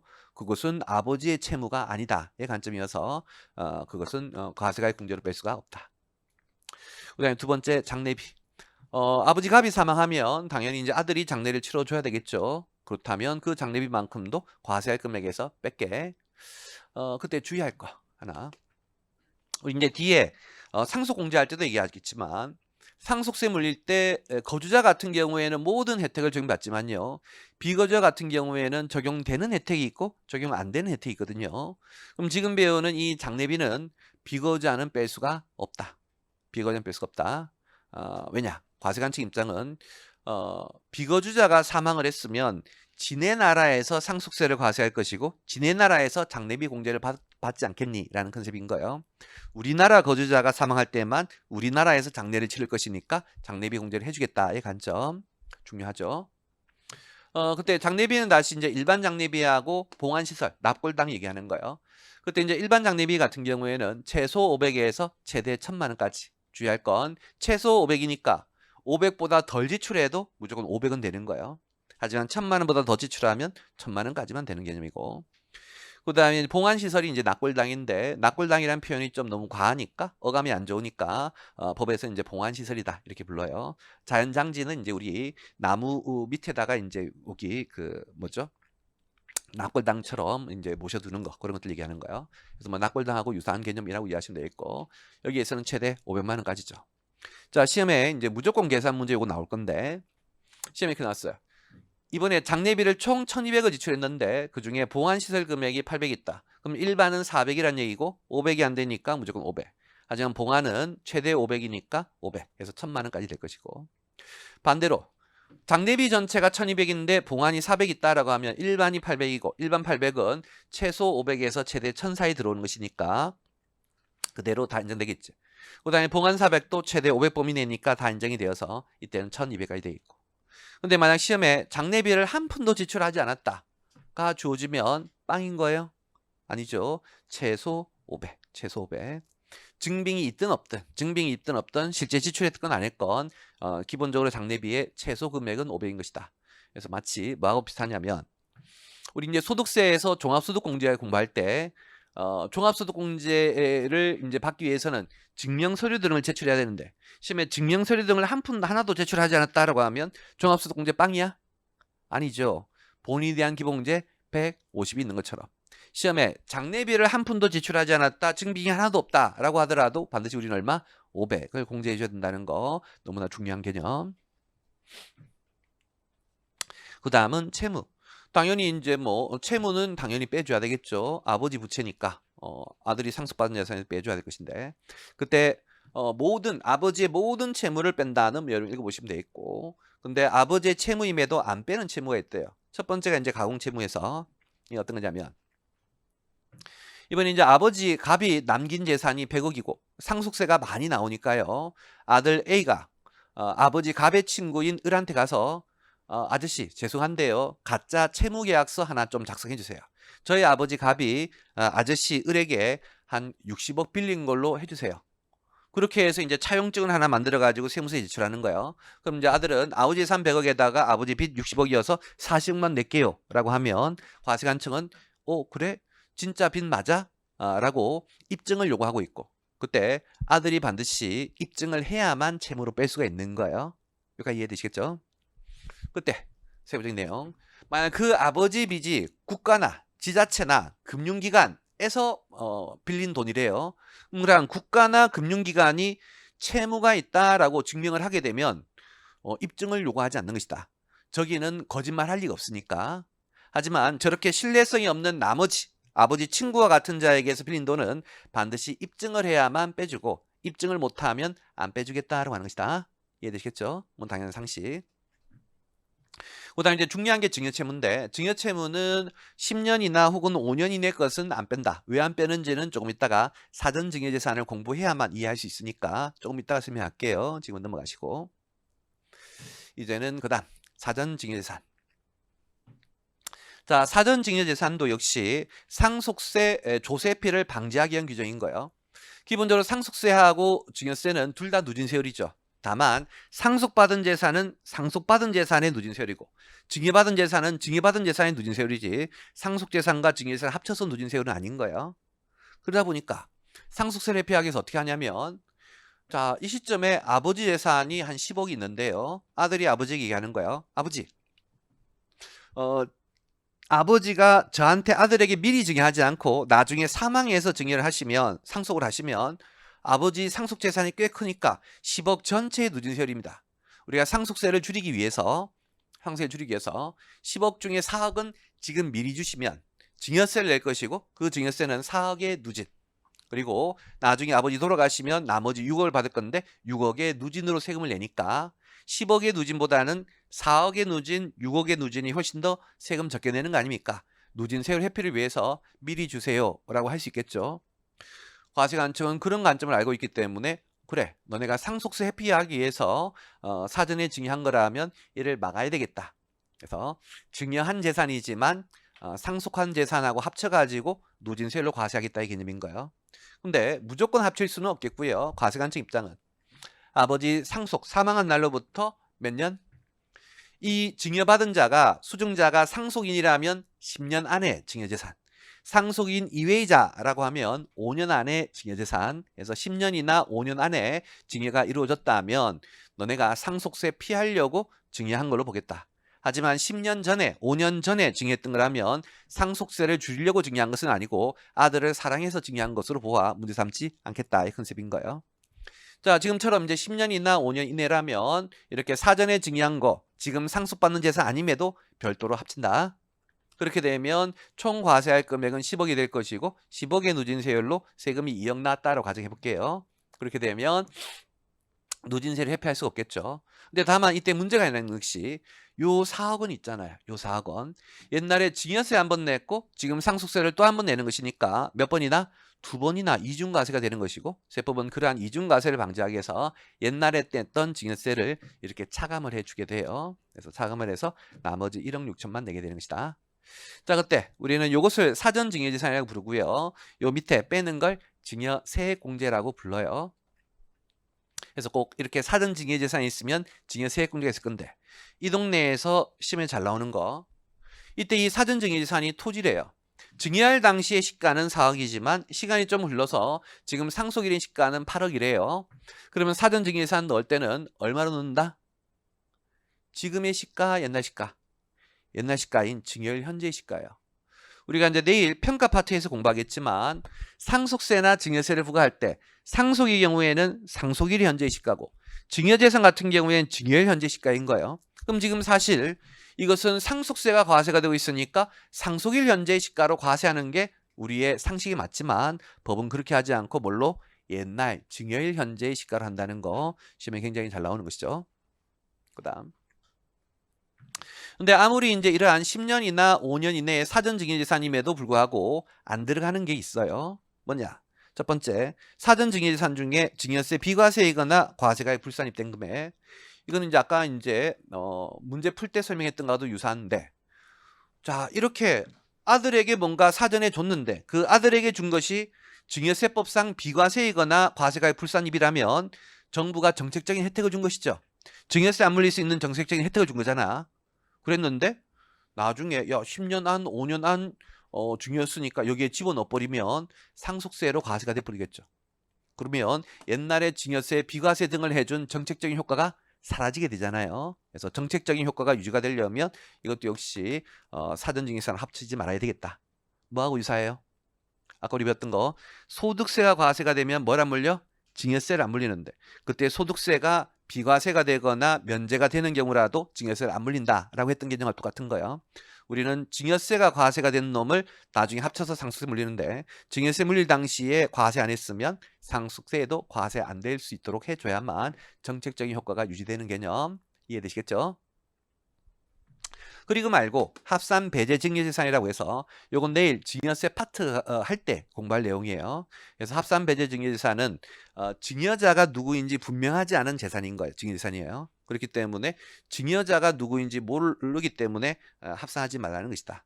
이게 이 아들이 받았는데 이 아들이 받은 게 아버지한테 받은 건지 어머니한테 받은 건지 누구한테 받은 건지 모르는 거예요. 근데 이번에 이제 아버지가 사망했다고 해서 아버지한테 받은 것인지 아닌지도 모르는데 아버지의 상속재산에 넣을 수는 없는 거잖아요. 그래서 그런 차원에서 합산배제 증여재산은 상속세에서도 합산하지 않는 것이고 나중에 배울 증여세에서도 합산하지 않는 거예요. 자, 그럼 이제 이 사전증여재산이라는 개념을 이해했으면 조금 전에 했던 증여채무 10년 이내 거, 5년 이내 거 안 뺀다는 거 있죠. 그 개념을 이해할 수가 있어요. 자, 뭔 말인지 한번 설명을 해볼게요. 그럼 이렇게 10년이나 5년 안에 이루어진 증여재산이라면 최초에는 증여세를 물렸지만 나중에 증여세에서 세액공제에서 증여세 다 취소하고 상속세를 물리니까 결과적으로 이제 뭘로 과세가 된 거야? 상속세로 과세가 된 것이겠죠. 그 다음 그러면 아까 사례에서 아버지 재산이 10억이었는데 아버지 재산 10억이었는데 이 시점에 4억은 줬기 때문에 남은 6억만 남았겠지. 그러면 그 4억마저도 과세가 되려면 6억에다가 사전에 줬던 증여재산을 더해야 될 거잖아요. 여기까지 이해되시겠죠? 자, 이제는 이제 증여채무적 관점. 아버지가 살아생전에 친구에게 4억을 증여하기로 약속을 했어요. 야, 나랑 놀아주면 나랑 놀아주는 친구비로 한 4억 줄게 라고 이제 한 거예요. 그런데 너 그냥 4억을 지금 당장 줘버리면 바꿔 튈 거지 먹튀할 거니까 내가 죽으면 줄게. 살아생전에 나랑 놀아줘. 그러면 죽을 때 줄게 라고 사전에 증여하도록 계약을 맺은 것이다. 그러면 아버지 갑의 입장에서는 증여 계약을 맺었으니까 나중에 증여해야 될 채무가 있는 거예요. 이해되시겠죠? 자, 이렇게 아버지 갑이 친구에게 이제 증여하기로 4억은 약속했지만 뭐 아직 안 줘서 증여를 해야 될 의무, 채무가 있는 상태인 거예요. 그랬다가 이제 이번에 아버지가 사망을 했다는 거예요. 사망을 하게 되면 아버지의 이제 진 빚을 아들이 다 갚아줘야 되겠지. 그래서 아버지가 이제 총 재산 10억이 있었는데 사전에 친구에게 4억 안 줬으니까 여전히 이 시점에 10억이 있을 것이고 그 10억 중에 아버지 친구가 가져가야 될 금액은 얼마? 4억인 것이겠죠. 그래서 4억은 아버지 친구가 가져가고 나머지 6억은 이제 아들이 가져가게 될 거예요. 그러니까 이해되시겠죠? 자, 그때 과세관청 입장은 이 시점에 아버지의 재산이 친구에게 이전된 경우이든 아니면 이 시점에 아버지가 친구에게 증여하도록 계약만 맺고 아직 이전이 안 된 경우든 과세관청은 이 시점에 증여 행위가 있었던 것으로 보고 이 증여 약속이 증여 채무가 과거 사망일로부터 10년이나 5년 이내라면 위와 아래 똑같이 10억을 과세해야 되겠다는 거야. 이해되시겠죠? 자, 그러면 우리 여기 사망하는 시점에 아버지 재산이 10억이 있는데 그 10억에 대해서 아버지가 진 채무가 4억이 있잖아요. 그 아버지가 진 채무를 빼야 될까? 빼야 될까? 빼버리면 10억에다 4억을 빼버리면 얼마만 과세가 돼? 6억만 과세가 되겠죠. 우리는 저 4억도 최종적으로 상속세가 부과가 돼야 되는 거예요. 저놈도 상속세가 부과되려면 저 채무를 아버지 채무인 것은 맞지만 빼지 말아야 된다라고 하는 거예요. 이해되시겠어요?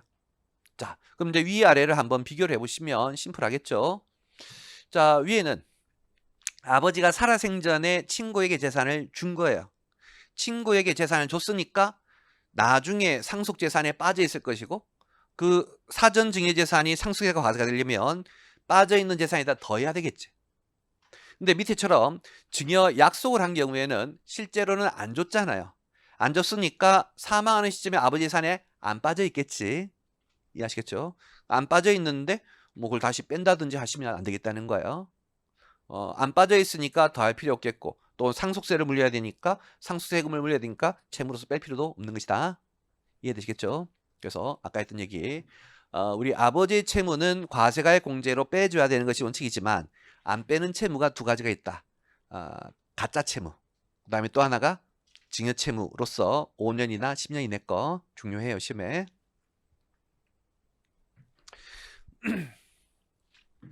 그래서 여러분들 서브노트 3쪽을 한번 가보시죠. 서브노트 3쪽.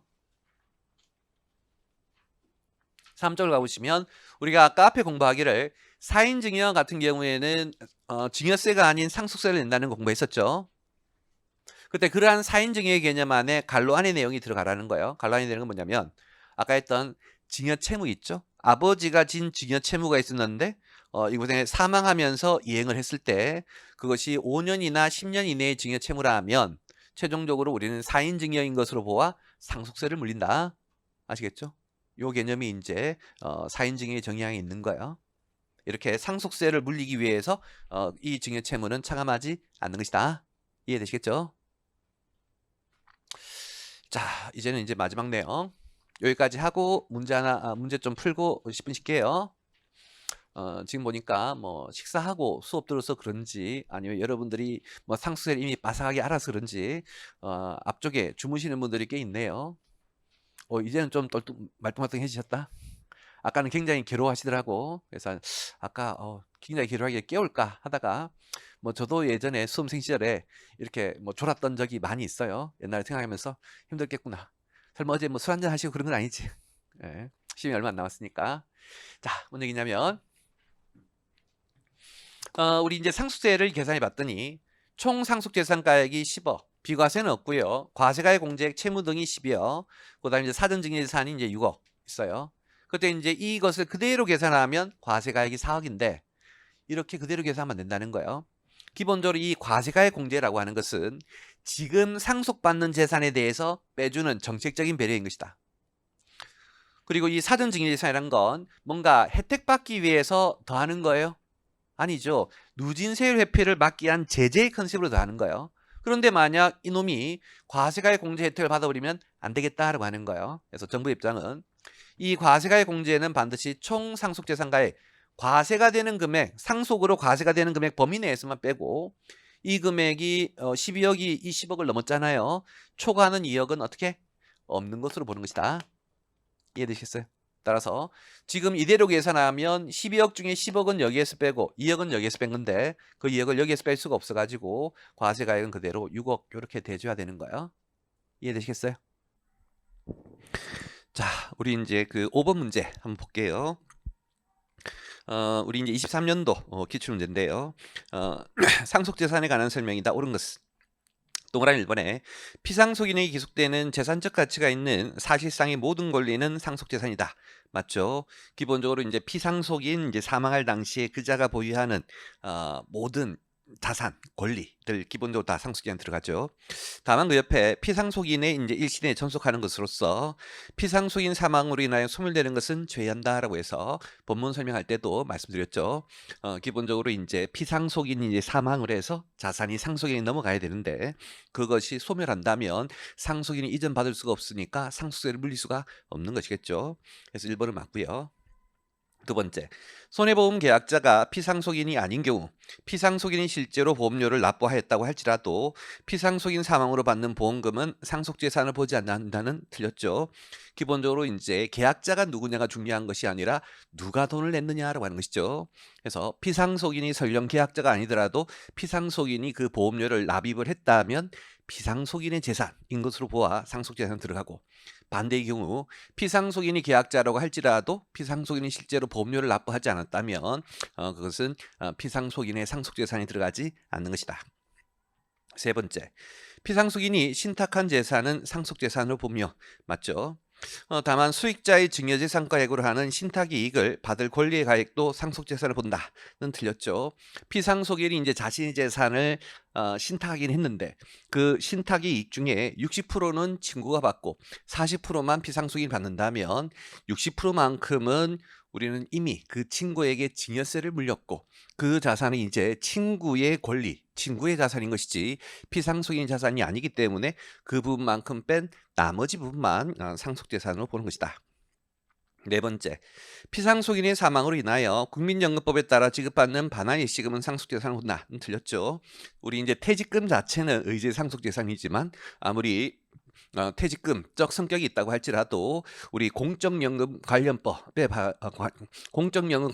의해서 사망 등으로 받는 이제 연금 등은 항상 과세하지 않죠. 이것은 소득세도 마찬가지고 상속세도 마찬가지였었죠. 다섯 번째, 제사를 주재하는 상속인이 상속받은 족보하고 재고에 대해서는 재산가액 합계 2억을 한도로 하는 것이 아니라 1,000만 한도로 비과세를 하죠. 참고로 이제 2억을 한도로 이제 비과세를 하는 건 금양 임야하고 묘토인 농지에 해당하는 것이다. 자, 뒤에 문제를 한번 풀어보죠.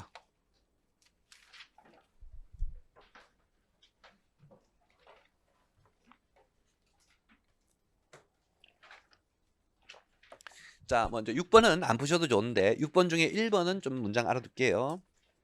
아까 설명했던 건데, 확정 배당금, 예금이자 발생분, 무상주 수령 권리, 이런 것들은 아버지 갑이 지금 받지는 않았지만 조만간 받게 되겠죠. 요거 아버지 상속재산을 본다는 상속재산에 포함하지만 인정상여 가치, 실질적인 재산을 구성한 것은 아닌 것이겠죠. 이런 것들은 상속재산에 포함하지 않는 것이다. 그 밑에 있는 7번의 말 문제는 숙제, 여러분들 한번 해보시고, 이제는 그 밑에 8번 옳지 않은 것은 동그라미 1번에 피상속인이 신탁한 재산은 상속재산으로 본다. 아까 설명했던 거, 아버지 갑이 자신의 건물을 신탁계약으로 이전했다. 그러면 소유권이 신탁회사에 넘어가서 현재 아버지 재산을 구성한 것은 아니지만 우리는 아버지 재산으로 보라라고 했었죠. 의제상속. 근데 그 옆에 다만 신탁이익 증여 규정에 따라 수익자의 증여재산가액으로 하는 이게 뭔 뜻이에요? 아버지 갑이 신탁을 하면서 신탁이익 중에 60%는 아버지 갑이 받아가지만 40%는 자기 친구에게 공짜로 줬다고 하는 것이죠. 그럼 사망하더라도 아들이 가져갈 수 있는 건 몇 프로만? 60%만 가져가고 40%는 못 가져가니까 그 40%는 상속재산을 보지 말라 했죠. 그거 표현하고 있는 거예요. 그래서 이렇게 증여 규정에 따라 수익자의 증여재산가액으로 하는 해당 신탁의 이익을 받을 권리가액, 그거는 이제 아버지 친구가 증여세 물렸던 거 있잖아요. 아버지 친구가 공짜로 40% 이익 받아가니까 증여세를 물렸을 거예요. 그렇게 이제 증여로 과세가 된 신탁이익 받을 권리의 가액은 상속재산으로 보지 아니한다. 왜? 아들이 먹지 못하는 것이니까. 아버지 친구에게 줘버렸으니까. 동그라미 이제 2번에 피상속인이 국가, 지자체, 금융회사 등 아닌 자. 자, 국가, 금융회사 등은 믿을 수 있는 놈이죠. 이자들에게 진 채무라면 분명한 진짜 채무일 거예요. 근데 이자들이 아닌 자에 대하여 부담한 채무라면 가짜 채무일 수 있기 때문에 밑에 줄에 실제로 부담한 사실이 확인되지 아니하는 것은 가짜 채무죠. 가짜 채무니까 빼요, 못 빼요? 못 빼죠. 그래서 우리의 상식은 과세가액에 차감할 수 없다 해요. 우리 과세가액 계산할 때 차감할 수 없단데 요 교수님이 출제할 때는 과세가액에 산입한다라고 표현했죠. 뭔 얘기냐면 우리가 10억에다가 4억을 빼서 6억이 될 건데 4억을 빼서 6억이 될 건데 이게 가짜 채무라면 빼요, 못 빼요? 못 빼겠죠. 못 빼면 얼마가 돼? 10억이 되겠지. 이해되시겠어요? 그래서 빼면 6억인데 못 빼서 10억이 되면 이 4억이 과세가액에 들어간 거잖아요. 무슨 말인지 아시겠죠? 그래서 이제 우리의 상식은 과세가액 계산 시 차감할 수 없다가 우리의 상식이지만 이 당시에 출제하시는 교수님은 국어를 살짝 바꿔가지고 과세가액에 산입한다라고 표현한 거예요. 그래서 과세가액에 산입한다라고 해서 틀린 거 아니야? 빼면 얼마인데? 6억인데 못 빼니까 10억이 됐다면 4억이 여기 들어가 있는 거잖아요. 이해되시겠죠? 그래서 그런 의미로 과세가액에 산입한다라고 표현하고 있는 거예요. 차감하지 않는다와 똑같은 관점으로 차감하지 않는다. 차감하지 않는다. 손금불산입이죠. 산입한다. 입금산입 같은 것으로 손금불산입과 입금산입은 같은 것으로 그렇게 이해하시면 되겠어요. 세 번째, 상속 개시 전 10년 이내에 상속인이 수증한 재산. 우리 이제 상속 개시 전 10년 이내에 증여를 받은 거예요. 수증 받은 거잖아요. 그때 상속인이 받을 때는 몇 년 이내? 10년 이내에 받아야 합산하고 상속인 외의자가 받을 때는 몇 년 이내에 받아야? 5년 이내에 받아야 합산하는 거 아시죠? 그래서 이렇게 10년 이내에 상속인이 받은 재산은 상속 개시일 현재의 시가로 과세가액에 포함하여 과세한다는 틀렸죠? 10년 이내 거 들어가는 건 맞는데 상속 개시일 현재의 시가가 아니라 증여일 현재의 시가로 과세하고 그리고 이때 이미 증여세가 과세가 되었는지 과세가 되지 아니하였거나 면제받았는지 여부는 불문한다도 틀렸죠. 우리가 이제 아까 얘기했던 것처럼 당초에 비과세, 증여세 비과세였거나 혹은 과세가액 불산입이었으면 10년 이내의 증여라고 할지라도 정체 효과를 유지하기 위해서 이제 합산하지 않는 거잖아요. 그래서 둘 다 틀린 거예요. 증여일 현재의 시가로 하는 것이다. 그리고 당초에 비과세거나 혹은 과세가액 불산입이었으면 나중에 합치지 않는 것이다. 오른쪽에 4번. 수익자 연속 신탁의 수익자가 사망함으로써 타인이 새로 신탁의 수익권을 취득하는 경우. 요거 뭔 얘기인지 아시죠? 아버지가 사망해서 배우자에게 이전되었고 그 배우자, 수익자가 사망해서 다시 아들에게 이전되어서 아들이 최종적으로 수익권을 취득하면 그때는 어떻게? 그 권리는 누구의 상속재산? 사망한 당초 수익자, 배우자의 신탁재산, 상속재산에 포함한다. 맞는 문장. 다섯 번째, 상속재산 중 피상속인 또는 상속인이 공익신탁을 통하여 과표 신고기한 이내에 공익법인 등에 출연한 놈. 그래서 우린 공익법인에 출연하든 공익신탁에 출연하든 신고기한 이내에 출연하게 되면 과세가액 불산입, 과세가액에 산입하지 아니한다. 맞죠? 다시 밑에 9번, 비과세 항목이다. 틀린 것은 동그라미 1번에 정당의 사인 증여한 거. 우린 정당 밉지만 된다라고 했었고 두 번째, 종중에 속한 금양임야로서 3억 원 이내의 재산은 틀렸죠. 금양임야 몇 호일 때는 2억. 족보 재고일 때는 1,000만 원. 세 번째, 지자체의 사인 증여한 거. 국가나 지자체 똑같이 준 거 비과세. 네 번째, 상속재산 중 상속인의 과표 신고기한 이내에 공공단체에 증여한 거. 이것도 역시 우리는 문제 없겠고 비과세. 다섯 번째, 사망, 사변, 이에 또나는 준하는 비상사태로 인하여 토벌, 경비 등 작전 업무의 수행 중 입은 부상, 질병. 여기 아까 이제 전쟁하고 비슷한 개념인 거예요. 우리 뭐 전쟁이든 뭐 이런 사건이든 이렇게 이제 사망하거나 그때의 부상으로 사망하게 되면 역시 비과세죠. 그 밑에 있는 10번은 숙제. 여러분 한번 해보시고 넘겨서 11번 계산 문제. 우리 이제 시험에 이제 상속세 계산 문제는 아까 얘기했듯이 과세가액 묻거나 과표 묻거나 두 가지 중에 하나일 거다라고 했죠. 반드시 맞춰야 돼요. 계산 문제 엄청 쉬워요. 법인세, 뭐 소득세처럼 뭐 외울 게 대단히 많고 그렇지 않아요. 약간의 노력만 투입하시면 상속세 계산 문제를 충분히 맞출 수 있을 것이다. 그래서 뭐 여러분들이 다 하기 힘들다면 꼭 상속세 계산 문제라도 꼭 해주세요. 읽어보면 다음은 23년 3월 1일 사망한 갑의 과표 계산 자료이다. 과세가액을 구해봐라. 자, 이 문제는 과세가액이에요. 우리 이제 과세가액은 어떻게 구할 거냐면 제일 첫 번째가 이제 총 상속재산가액. 두 번째 이제 빼는 게 이제 비과세 혹은 과세가액 불산입. 다시 빼는 게 과세가액 공제. 그리고 이제 더할 게 사전증여재산인 것이죠. 자, 얼마나 쉬운지 한번 보세요. 갈로 1번. 갑의 상속 당시의 재산가액은 10억이다. 그러면 총 상속재산가액에 10억 넣으면 되겠고. 두 번째, 갑의 상속 개시 전 처분한 자산. 자, 아버지 갑이 사망하기 전 최근에 처분했다. 뭘 의미하는 거예요? 현금화 해가지고 몰래 줬다.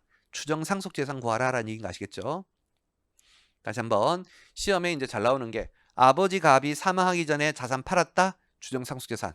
아버지 갑이 사망하기 전에 사전에 증여했다. 사전 증여재산. 이해되시죠? 자, 먼저 유가증권 22년도 6월 달에 팔았는데 위에 사망한 시점이 23년 3월이잖아요. 그러면 1년 이내예요, 2년 이내예요? 1년 이내. 1년을 기준으로 하면 22년 3월인데 22년 3월과 23년 3월 사이에 팔았으니까 요거는 1년 이내죠. 1년 이내라면 얼마? 2억 원을 기준으로 하는 것인데 처분가액이 3억이니까 입증 대상이 된다는 거 아시겠죠? 그럼 바로 계산 들어가 주셔야 되겠고 밑에 계산 먼저 유가증권. 유가증권은 3억에 팔았고요.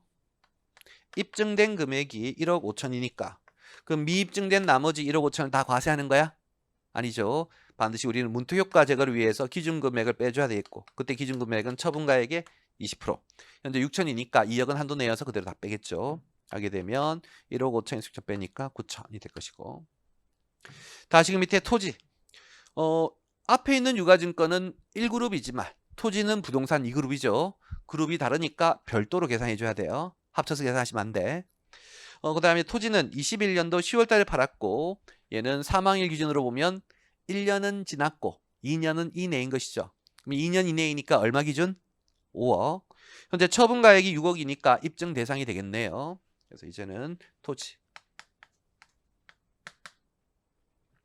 처분가액은 6억에다가 입증액 4억 빼고요. 다시 6억에 20% 기준금액인 1억 2천을 빼니까 남은 금액 8천이고 그러면 총 추정예산의 금액은 1억 7천이겠네요. 그래서 이 1억 7천을 여기에다가 더한다. 실제로 살아생전에 아버지 재산을 구정하지는 않지만 아버지가 현금을 아들에게 몰래 상속한 개념으로 본다는 것이겠고 세 번째, 갑이 상속 개시 전 증여한 재산의 현황은 다음과 같다. 자, 가로 3번은 위에 건 사전에 처분했다고 밑에 건 사전에 증여했다죠. 사전에 처분했다는 1년과 2년을 따져야 되는 것이고 사전에 증여했다는 10년과 5년을 따져야 되는 거예요. 현재 배우자에게 줬으면 몇 년? 10년. 배우자는 상속인이니까. 그래서 거기 17년 8월이면 10년 이내겠죠. 사전증여산 들어가야 되겠고 다시 친구는 상속인 아닌 것이죠. 상속인 아닌 자라면 몇 년? 5년을 따지고 19년 6월이면 5년 이내인 것이겠죠. 역시 합산하네요. 그때 합산할 때는 오른쪽에 증여 당시의 시가와 상속 당시의 시가가 있는데 뭘로? 증여 당시의 시가로 해야 되겠죠. 그래서 이제 1억이랑 5천이랑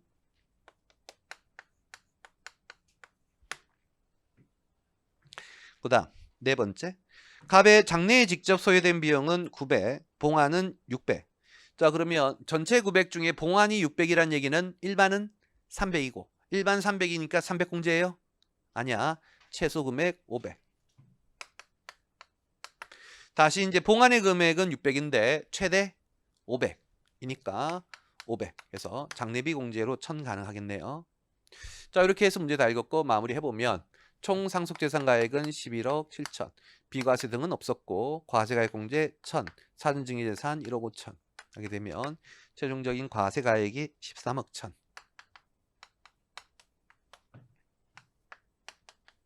이렇게 계산할 것이고 얼마나 쉬워요.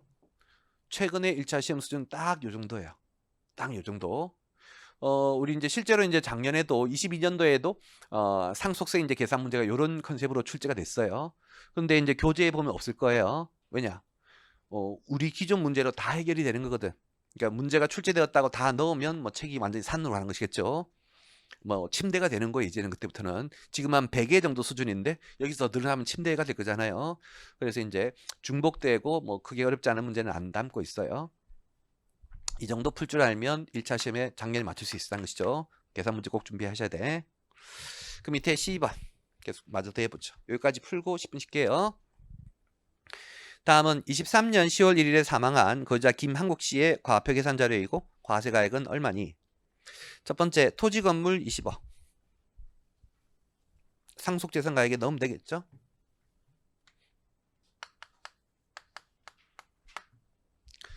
그 다음에 이제 보험금 1억인데, 우리 이제 보험금은 기본적으로 의제 상속재산이어서 들어가야 되지만, 무조건 들어가는 건 아니고 그 보험금의 보험료를 아버지가 냈었어야 돼? 피상속인이 냈었어야 돼? 상속인이 냈었어야 돼? 피상속인. 아버지가 냈었어야 아버지 돈이 아들에게 이전된다는 개념이잖아요. 근데 그 옆에 왔더니 사망한 김한국 씨가 계약자로 돼 있는 보험금은 맞는데 김한국 씨의 아들이 전부 다 돈을 냈다. 그럼 아들이 돈 내고 아들이 받았으니까 아버지가 준 게 아닌 거예요. 그럼 상속재산에 안 들어간다는 거 아시겠죠? 그 다음에 밑에 반환일시금에서요. 국민연금법에 따라 사망으로 인하여 지급되었다.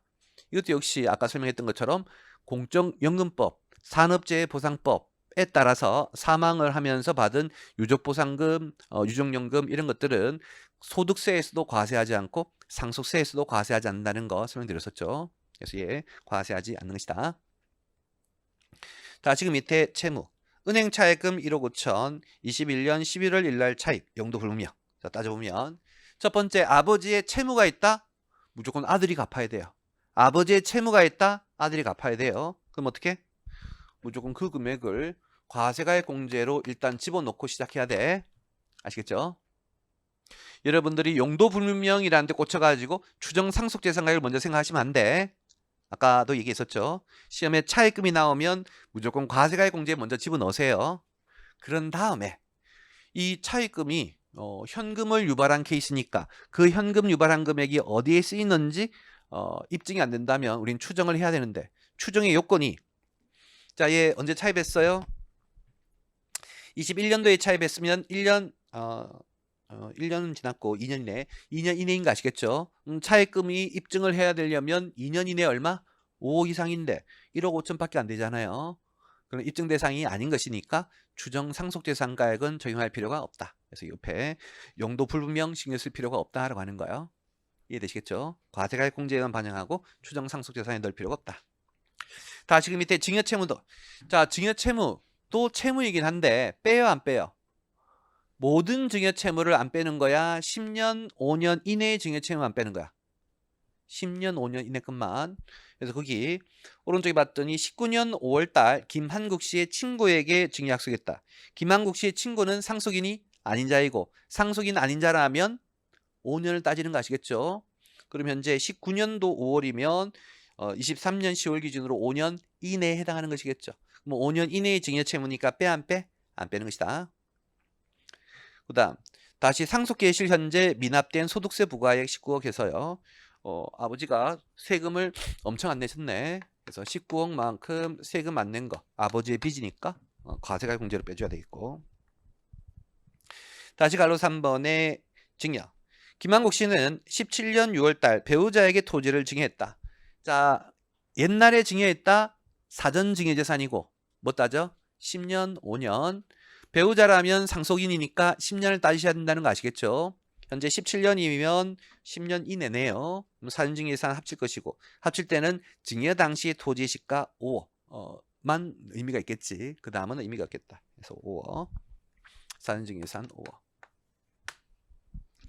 다시 이제 네 번째. 장례비 700.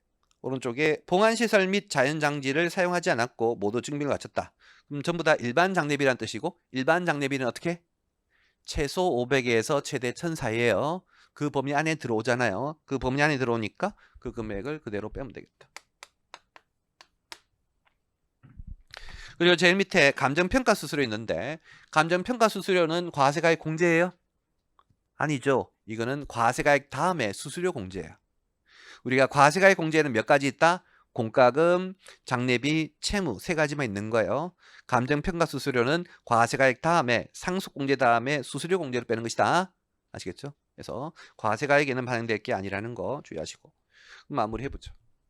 총 상속재산가액 20억. 비과세 없고요. 과세가액 공제는 다 계산하게 되면 20억 5,700. 증여재산가액 5억. 그래서 이거 다 더하시면 요 금액이 4억 4,300. 이렇게 계산하면 뭔가 이상하지 않아? 어떤 게 이상해요? 이 과세가액 공제가 상속재산보다 크죠. 그러면 요 놈은 어디까지만? 요 상속재산 범위 내에서만 뺄 수가 있는 거예요. 그래서 얘는 최대한 20억까지만 빼는 것이다. 20억을 초과하는 5,700을 여기에서 뺄 수는 없는 거예요. 그래서 반드시 상속세 과세가액의 최소한이 사전증여재산가액만큼 나와줘야 되는 거예요. 우리는 사전증여재산 금액보다 더 적게 과세할 수는 없는 것이다. 됐고요. 오른쪽에 있는 13번 문제는 숙제로 낼 테니까 여러분들 한번 풀어보시고, 그때 이제 주의할 것만 살짝 소개를 하면, 가로 1번에 이제 가로 안에 보시면 공공단체의 사연증여한 재산 1억 있잖아요. 요거 비과세인 거 아시겠죠? 우리 상속세 과표 신고 기한 이내에 공공단체에 증여를 하면 요 비과세 해줘요. 그 다음에가 이제 가로 3번. 상속 개시일 1년 6개월 전 차입한 금융회사 채무. 자, 채무니까 일단 어떻게 해야 돼? 과세가액 공제에 먼저 넣으시고, 그런 다음에 추정을 봐야 되는데 1년 6개월이면 2년 이내의 개념이겠죠. 2년 이내면 얼마? 5억 기준인 것인데 4억 밖에 안 되니까 추정 상속재산에는 들어갈 필요가 없겠다. 이해되시죠? 그 다음에 이제 갈로 5번에 생명보험금 총액 보시면 1억 2천인데 피상속인이 보험계약자로서 총보험료 불입액 5천 중에 피상속인이 불입한 비율은 60%, 나머지는 딴 놈이 불입했다는 거예요. 그러면 아버지 피상속인이 낸 돈은 60%니까 그것만 아버지 재산인 거예요. 그래서 1억 2천에 60% 하니까 7,200만 총 상속재산가액에 넣어줘야 되겠지. 이해되시죠? 그리고 마지막에 보시면 유족은 자녀 2인이고 모두 성년이다. 자, 가족은 뭐 할 때 필요해요? 상속공제, 인적공제할 때 필요한 것이고 그것은 과세가액 다음 단계인 것이다. 이해되시죠? 그래서 지금 과세가액 구할 때는 필요 없는 자료예요. 10분 쉬었다가 이어서 하도록 할게요.